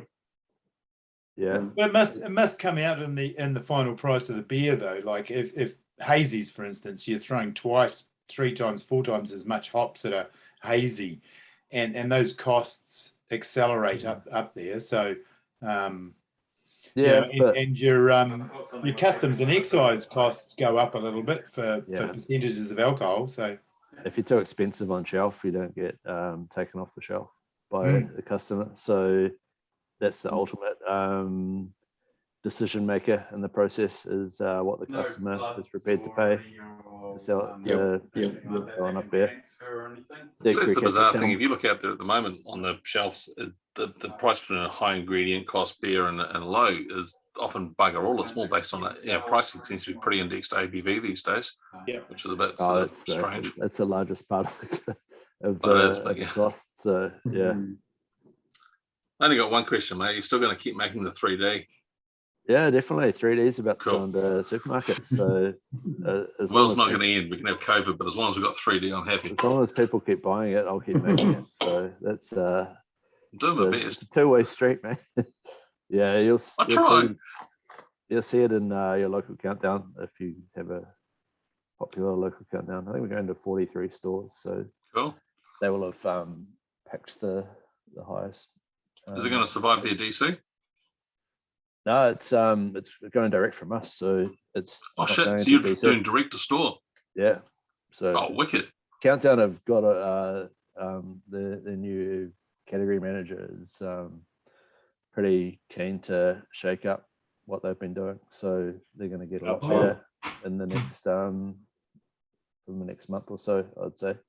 And they're moving away from they're moving more towards the foodies, having kind of more one-offs rather than static ranges. So, so I think their range is going to get a lot better because they've definitely been the weak point in craft beer and supermarkets for sure. Yep. And Yeah, Countdown's been rubbish. yeah, I move a think fuck ton of beer. I mean, that's the big thing is they're shit Yeah, at it, but man, they move beer. Yeah, but everything's in a 6-pack with Countdown, you know, or bigger. So they're moving away from that. So I think Yeah. it's going to get a bit better. But Oh, that's awesome news, man. that's it. No, seriously, I'm that's I'm brilliant. about to move into 6-pack, so they better start taking my stuff. If I can buy a 6-pack of your lager and I can still Yeah. get 3D, I'm a happy man. Really. As long as you don't care that it's in a black can, because I couldn't get silvers. Oh no! Still the same beer. When I'm buying my beer, I get mine from Eden up at the Fresh Brew Company. Yeah, we sell a bit through Fresh Beer. And he's bloody good, and his prices are for a single sort of guy. He's not a big cartel like Countdown or whoever else, and he's passionate about his beers, and he has a really great range. And I'm much happier to support a little local guy like him, who's up against the trusts as well. Oh, it's a trust, yeah. Then the I big think we might have sent him some Figaro last week. I think. We bring that up. I'll track him down for some Figaro then. He recommended me the Antivirus, so that's where I got that from. So. Cool. Yeah, he's been Big a ups big to fan Eden. of Gone Troppo as well. He's taken a bit of that off us. So yeah, he's a good supporter. 3D that's bouncing around in the market at the moment. When was that batch last? When was the last batch of 3D that you did? Because the BBs April. on it were a while ago, earlier in the year, but April Yeah. possibly. that's holding up really well. Had a can. Yeah, a I'm week pretty ago, happy. wasn't it? Like a lot of the stuff that's I've had some comments from friends, stuff that's been in DC warm since April hasn't been so good, but some of it's been cold stored and it's been fine. And I've had cans of it that have been cold stored, and yeah, it's held really well.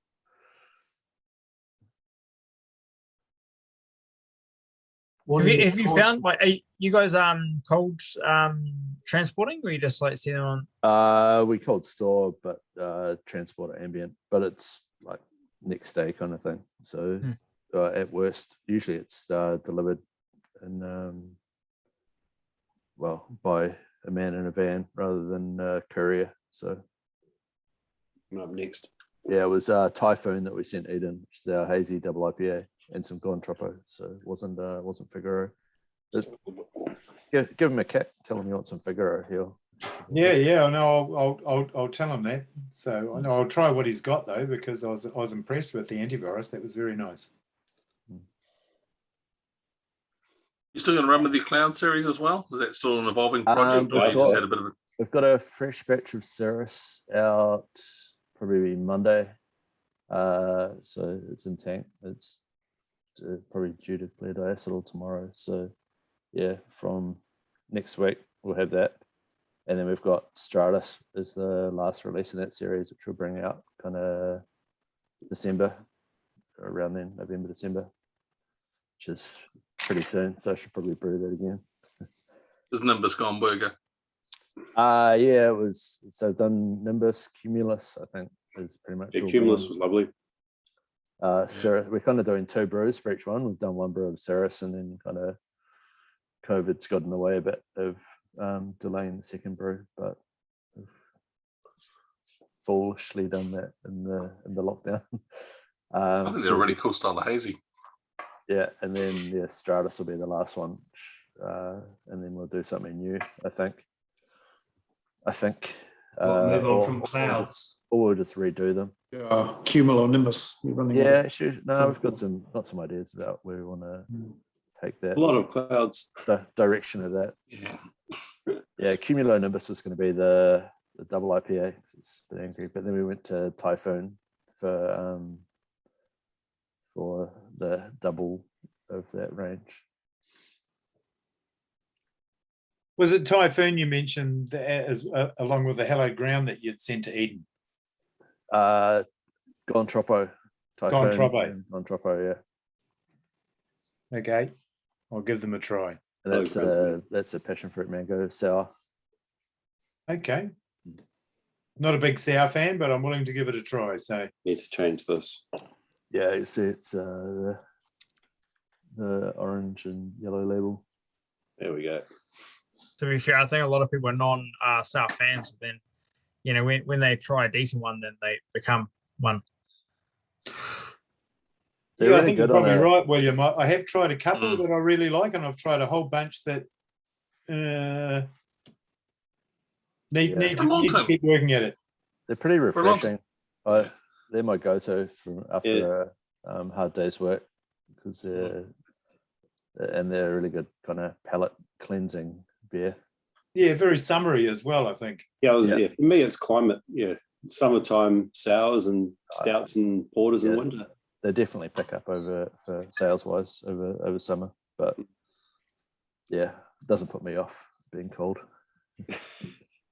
For a long time, I mean, like so many brewers are just targeting how low can you go, how sour can you make this, and there was a lot of shit out there. And a number of times I see someone go out and sort of get their mates into sour, and it's like taking them out for a curry night. But they don't ease them into it. They go out for the piping hot fucking Vindaloo and give them some bitching sour that takes you about a while to work to. You get a good kettle sour, fruit based thing, or even just your Solera based program produces some lovely balanced sours.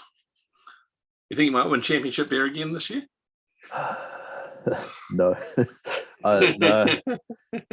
You can never think you're going to win that because there's just so many beers. It'd be nice though.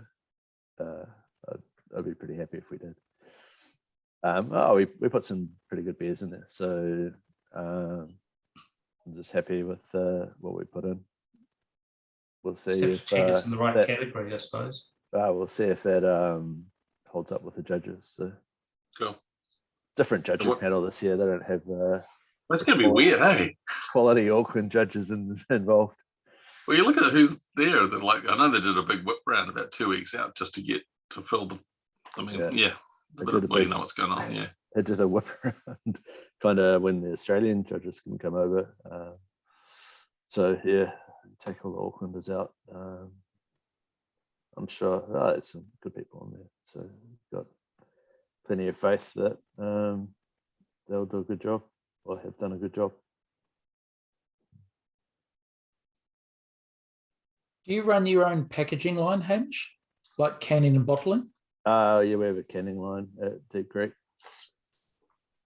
What about bottles? What do you do for that? We have a small 4-head kind of manual bottling machine, but we don't do many bottles, so it's pretty labor intensive. It takes us about maybe 4 hours or so to do 500-600 liters, something like that. So it's pretty slow going, but the fact Any reason you don't just chuck it through your cans in? We can't heat sanitize our canning line, so yeah. I don't want to put our barrel program into our main program. Yeah, it's already close enough being in the same building, so yeah, definitely. What do you got coming up in the Wildwood? Packaging Solera this week. So cool. Was that the one you had on keg down at Bevana? Yeah, that was oh shit, that's good. That was a sneak preview that we just pulled out for Bevana, and yeah, we need to get that in package. So we're doing 1,000 liters of that on Friday, I think. And then with the, I guess all the stuff we're doing for the brewery works, we're probably gonna have to mothball that for until next year. Serious? Yeah, we're gonna all that stuff's gonna move out of the way because that's kind of where the mill and grist case are going down that end. So gotta make a bit of room. Are you going to keep the base Solera, or are you going to start from scratch? I think we'll keg off the dregs and store that, and then when we start again, pitch that along with some fresh sacking lacto. So we'll retain it as best we can, but that Solera's never been cleaned, so I was a little bit gutted today when we decided that we're going to empty it and not refill it straight away. So that could be the secret sauce, man. I know. And No, then we're seriously, talking because about, you got a real distinctive profile in terms of your wild beers, and it's so balanced and it's so laid back. It's got so much depth. Yeah, I love the Sauvage. Yeah.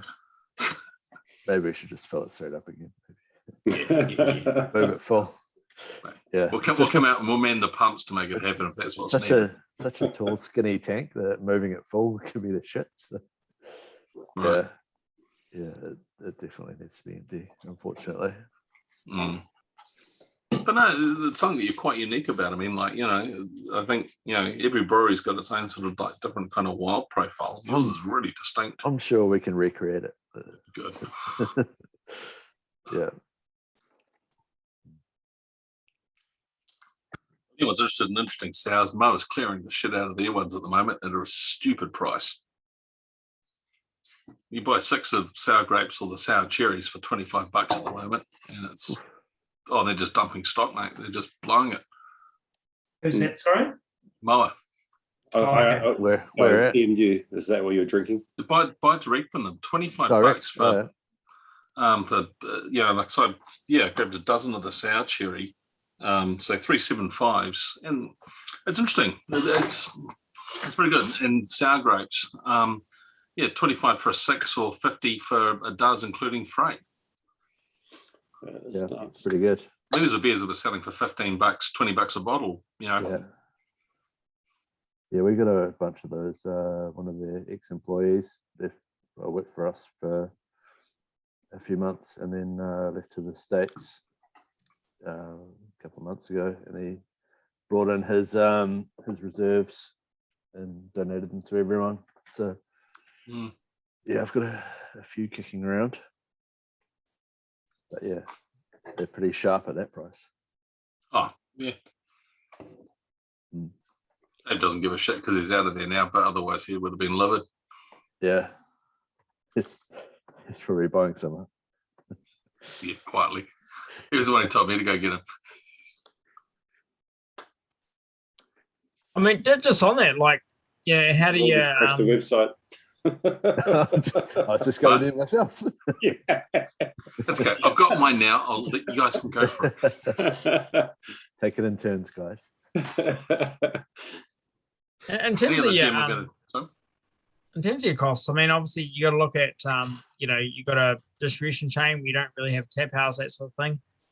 So you got to, be considerate of, having a margin for the retailers, I guess, as well.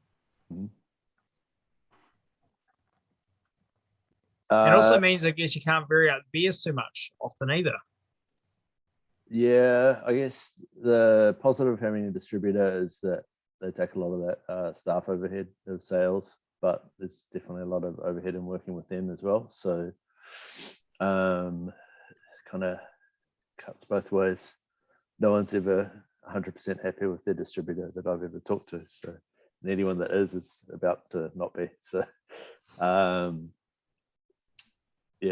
we're pretty happy with Hancock's are our distributor for Deep Creek, and so they're doing a pretty good job, and it's definitely taken a while to get them aligned with how we think and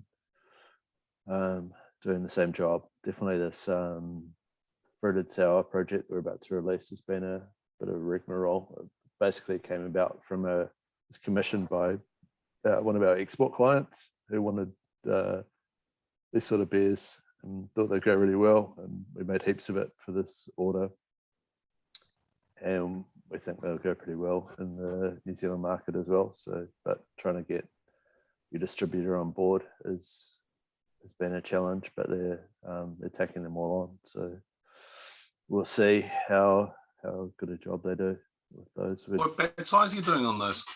The originals were like 48 hect of It's each okay. one. So it's like, So you're gonna be really the first people to do that large scale in New Zealand for that style of beer. that was, it was 150 hect. We've made another 20 hect of each for New Zealand. Or we're making, it's in tank at the moment. So it's they're pretty pricey. It's got a lot of fruit in there, and the pasteurization certainly isn't cheap either. So it's definitely a bit of a commitment to try. That's cool to be first cab off the rank at scale. Yeah. The Maybe not for the guys going to make it all. I think they're a lot more approachable for people because they're definitely got a lot more sweetness and body than the fermented fruit sour. So, but yeah, they're quite a bit different. Caroline doesn't really like them, but I kind of do, which is kind of backwards how it normally works. So you getting that sort of pulpy, kind of thick mouthfeel. Yeah, from like the berry is like actual chunks of pulp. That's like it's close to a milkshake or smoothie IPA or smoothie sour as you're going to get, I think. But definitely that one's probably more of a. I've got instructions to roll the can so you get all the pulp in there. So they're getting further and further away from beer, I guess. Yeah, beer fruit juice hybrid. As long as it's got 50% barley, you're clear, aren't you? It's in Japan even. I don't think you have to have that in New Zealand, but it does that. But yeah, I think it must contain beer is literally the it has to contain barley.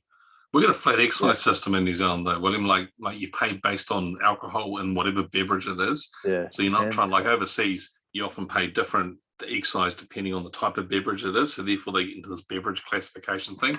As in New Zealand, you're basically just paying tax on the amount of alcohol that's whatever you're selling, whether it's a cider, a beer, or wine, or whatever. So they don't really give a shit about classification. Cider's a bit different.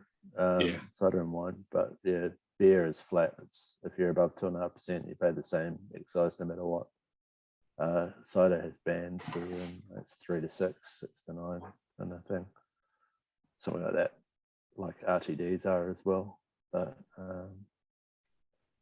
yeah, that's why I don't see. It's not like overseas where you'll have like totally different kind of tax regime for beer and totally different tax regime for spirits and things like that. So therefore they're a bit more focused in terms of what the classification of beverage is. Beverage classification, yeah, definitely in Japan. There's some interesting rules. Having looked at that market, especially with hazies, you got to make sure you've got the right amount of malted barley and all that stuff in there. Yeah, these might challenge that. I think possibly. Should be too far off. I was going to say. Do you pasteurize your other stuff that you've got at the brewery, or is this the only thing you pasteurize? We had to send this product away to get pasteurized at steam. So okay, and it's a certainly unstable product. It's got a lot of sugar in it. So yeah, it's interesting. Normally, like super careful about everything. They're like, this is just going to get pasteurized. So who cares? But, you jump on some of the American blogs and forums and stuff, and like all the beer heads that want all the latest and greatest beers, and will do all sorts of crazy shit. Are sitting there and whinging and complaining when all their cans explode because, well, it's funny. Yeah, it's definitely people that shouldn't be in the industry. So.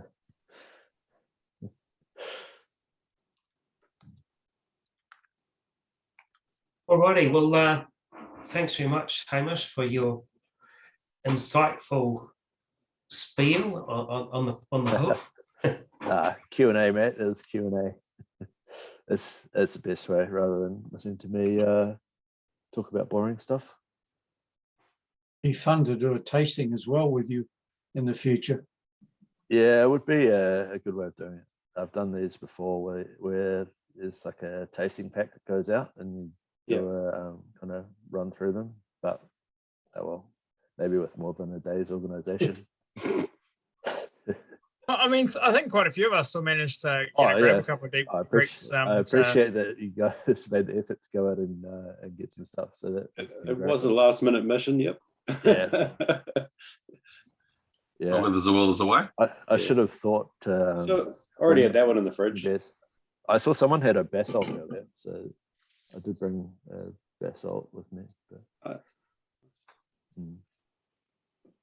with I guess our latest hazy rune in our hazy series, latest release. It's been out for about a month. Because one thing I'll add, although Hamish won't tell you, he's a pretty banging home brewer in his day. He's a bit modest and doesn't kind of like to sing his praises. But I remember when doing the 10th, like the WBC 10th anniversary, and we're going through the list of the person who kind of won it on. There's this dude who kept on cropping up called Haish. I'm wondering who the hell is Haish until Hamish said, "Oh yeah, that's what they used to call me."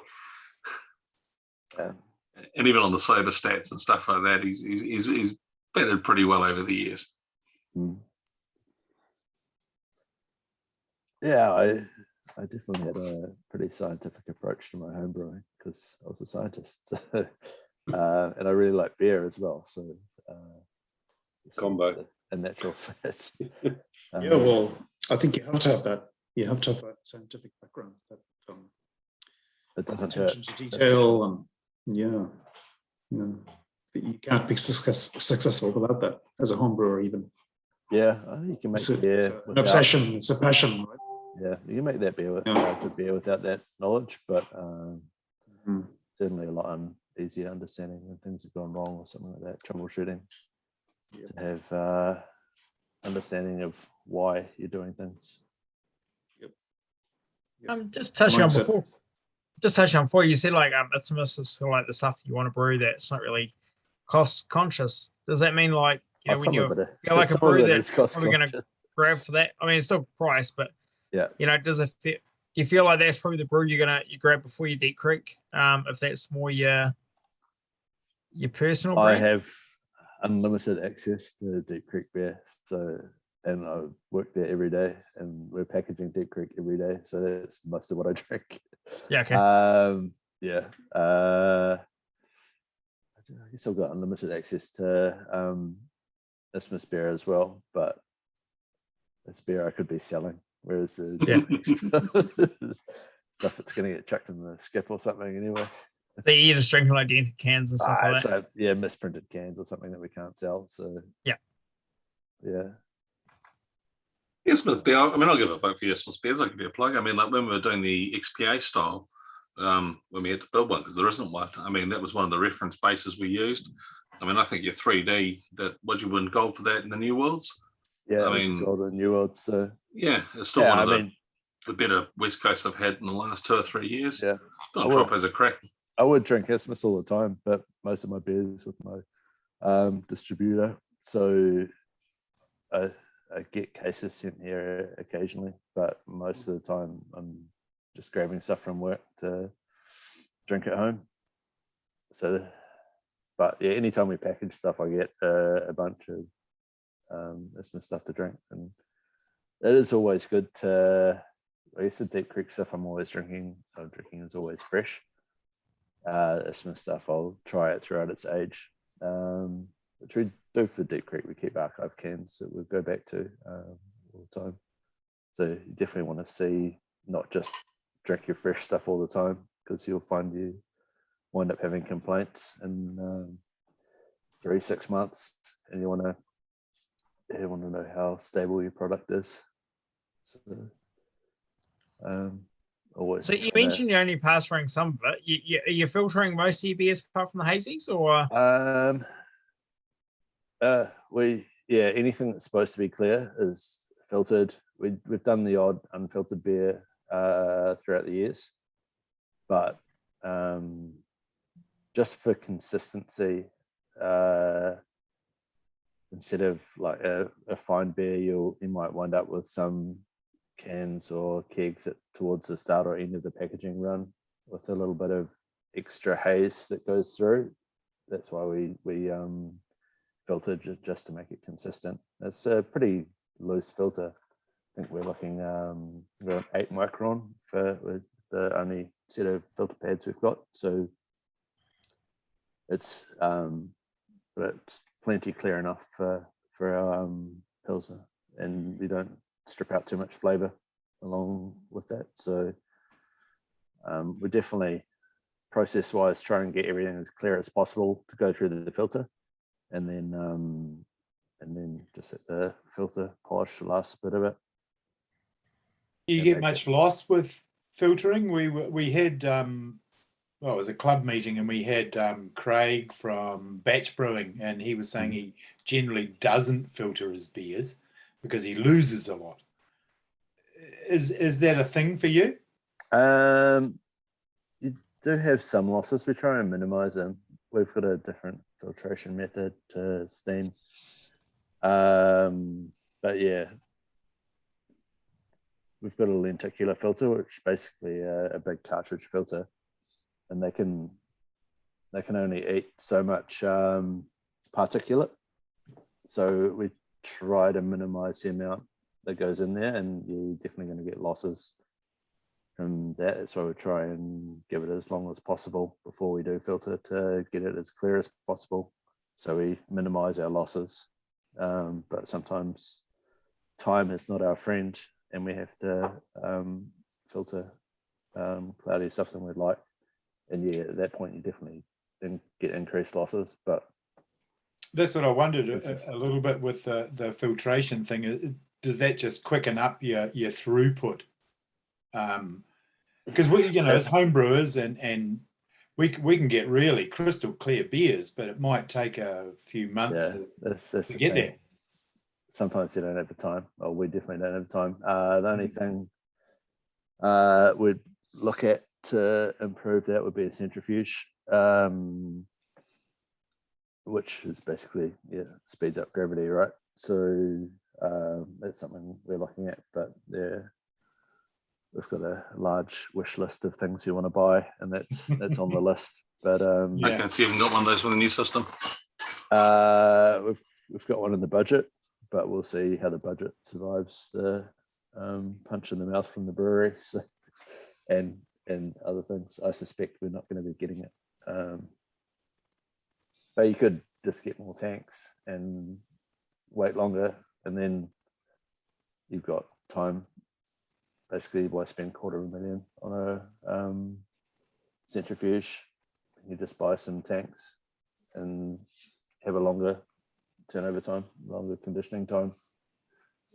How important is investment in that side of things in a hazy dominated production market? Would you spin your hazies at all, or? Oh yeah, definitely. It would spin everything. So yeah, it's tough to know without having it, but the people I know have them. Some spin everything, some don't. I think Garage Project aren't spinning everything. Don't spin anything now, I think they said. Yeah, Sawmill spinning pretty much everything. I think Eddie Line. I think McLeod's. I haven't talked to Jason in a while, but I think they are spinning most of their stuff. Urbanaut, I'm not sure, but yeah, if we want to, we know the centrifuge you want to get, and it's $250,000. So it buys a lot of tanks, and we're not space limited as yet. Chuck a few liters of gelatin in there. You want to find it? Yeah. If we've got vegan friendly on it. Okay. Yeah, cross off the vegan friendly. Yeah, we'll just slowly fade that one out. Don't tell them. Just don't tell them. Yeah, No, we already use findings, so but not Yeah. not an animal one. Isinglass. Oh no, that's animal as well, isn't it? Yeah. It's It's fish bladders Fish. or something. Fish bladder. I want to know who Yeah. worked out that a tropical fish swim bladder was really good at making. Yeah, I know. How do we work that bottom out? of a Yeah. beer. Crazy. Beer would have to have been involved in that decision, as with every other great one, you know. Yeah. Look at the colour of your glass, mate. That beer is just like, you know. There's no light that's coming. No, but it's just a head, man. Like when you don't see a beer, like it's kind of funny. I mean, I still love the fact that you look at it when it's bright and it's vibrant, even when it's dark, it still makes you just want to love it. In terms of your hazies, are you holding? Obviously, you guys talking about brewing a beer, get it out. Like, how long are you holding your hazies before you send them out? Everything's pretty much 3 weeks. Within 3 weeks. It's pretty rare for a beer to go over that amount of time in tank for us. Stuff like the sours is probably quicker.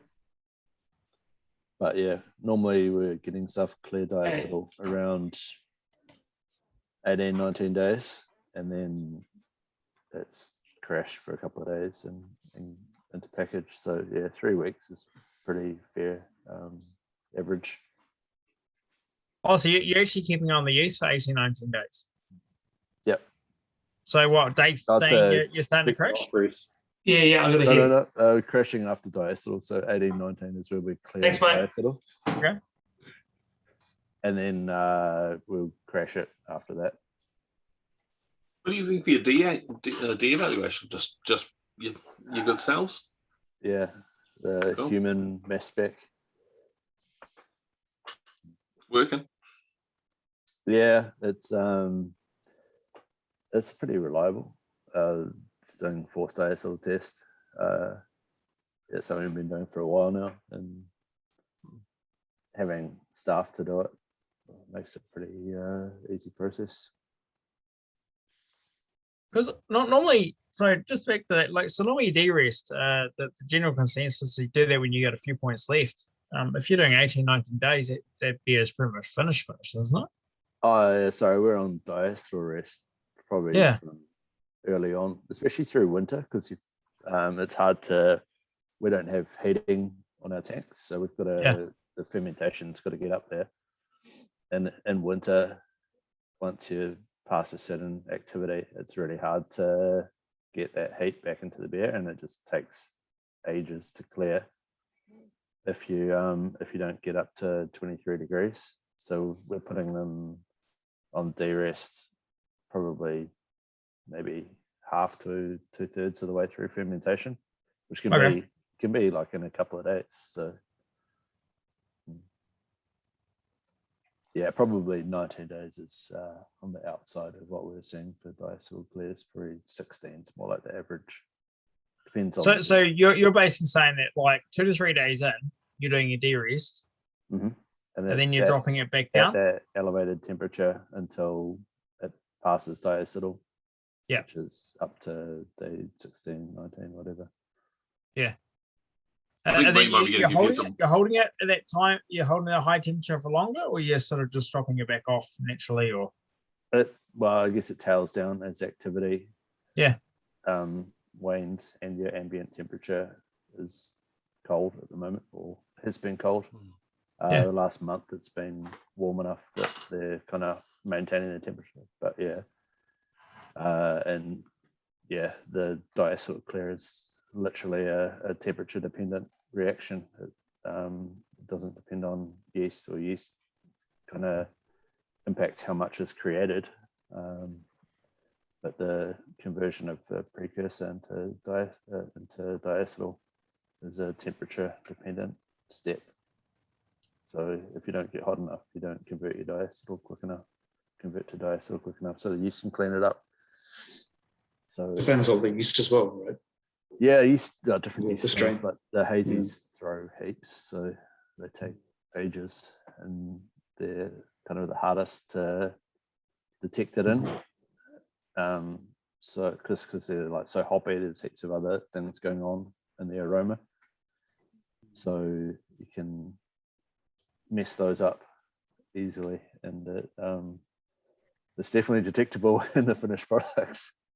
Yep. Yeah, it's annoying to find in your finished product when you think you've cleared it. Ugh, yep.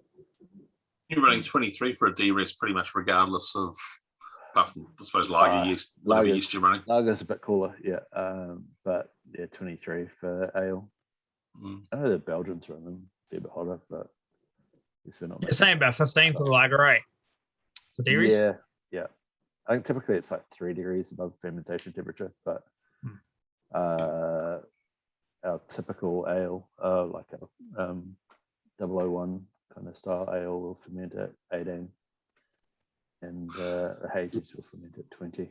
So It's actually a really good message for home brewers, because I mean, like, at the end of the day, how long a lot of commercial breweries would actually hold their beers at conditioning in order to actually be clear before they're packaged. So I mean, you're talking up to 18, 19 days on average before the beer is clear enough that you'd actually crash it out. How you don't get big hop processes these days? Like, you're making some pretty big hoppy beers. And don't trust this if you don't want to, but I mean, how are you? I mean, you're basically just dosing your hops in from the top, letting them settle. You taking anything off, or you just let it run the distance? No, we just chuck it in the top, and then purge the shit out of it, and then we have a big ball valve that we stick on the top of the tanks, and we just tip the bags in the top, and then shut the valve, and hopefully no beer comes back at you. Not too much goes out the CRP arm or something, but yeah, it's good fun having big dry hops in our big tanks. Can be like 120 kgs and on a scissor lift 5 meters off the ground. Yeah, balls out brewing. Yeah, that's why we have staff. And you'll let them sit on contact the whole period of time. So with the hazies, we're hopping them pretty early, so we're getting the biotransformation, and they're pretty much in there the whole time. So you split hopping, or you're doing the whole We secondary can't, dose? yeah, it's fermentation's too active to chuck it all in one go, so we'll do it over 2 days or 3 days if we can't get it in. Yeah, if you're running pretty full fermenters and active fermentation, they don't like having hops thrown at them. So it's more you don't like wearing them, do you? Or? Well, they probably just all go straight on the floor. So yeah. And so you're doing a lot of, So you go, Dave. No, go man. In terms of, like, we talk a lot about dry hopping, but a lot of flavor sort of comes from Whirlpool these days. So, like, what's your sort of ratios of Whirlpool versus dry? Are you moving mostly to dry? Mainly dry hop. Oh, Whirlpool. Yeah. We do the hazies. We like looking at maybe 5 gram a liter Whirlpool, and 10 to 15 in the dry hop. Pretty similar for our IPAs as well. So yeah, maybe it's just our kettle Whirlpool design. It's not very efficient for having big Whirlpool loads. We lose way too much work above 10 kgs and 2,000 liters. So we have worked out that throwing that extra 5 or 10 kgs in the Whirlpool gets you a massive loss of beer.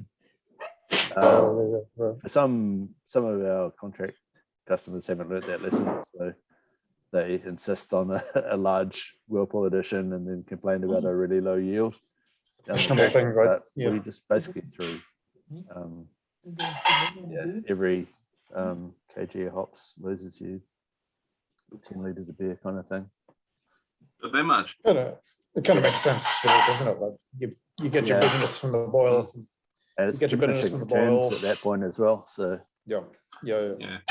Get the bitterness from the boil and the flavor from a dry hop. The Whirlpool, running for diminishing returns and dry hop beers as well. So we've learned off other people's I guess, trial and error where we want to be.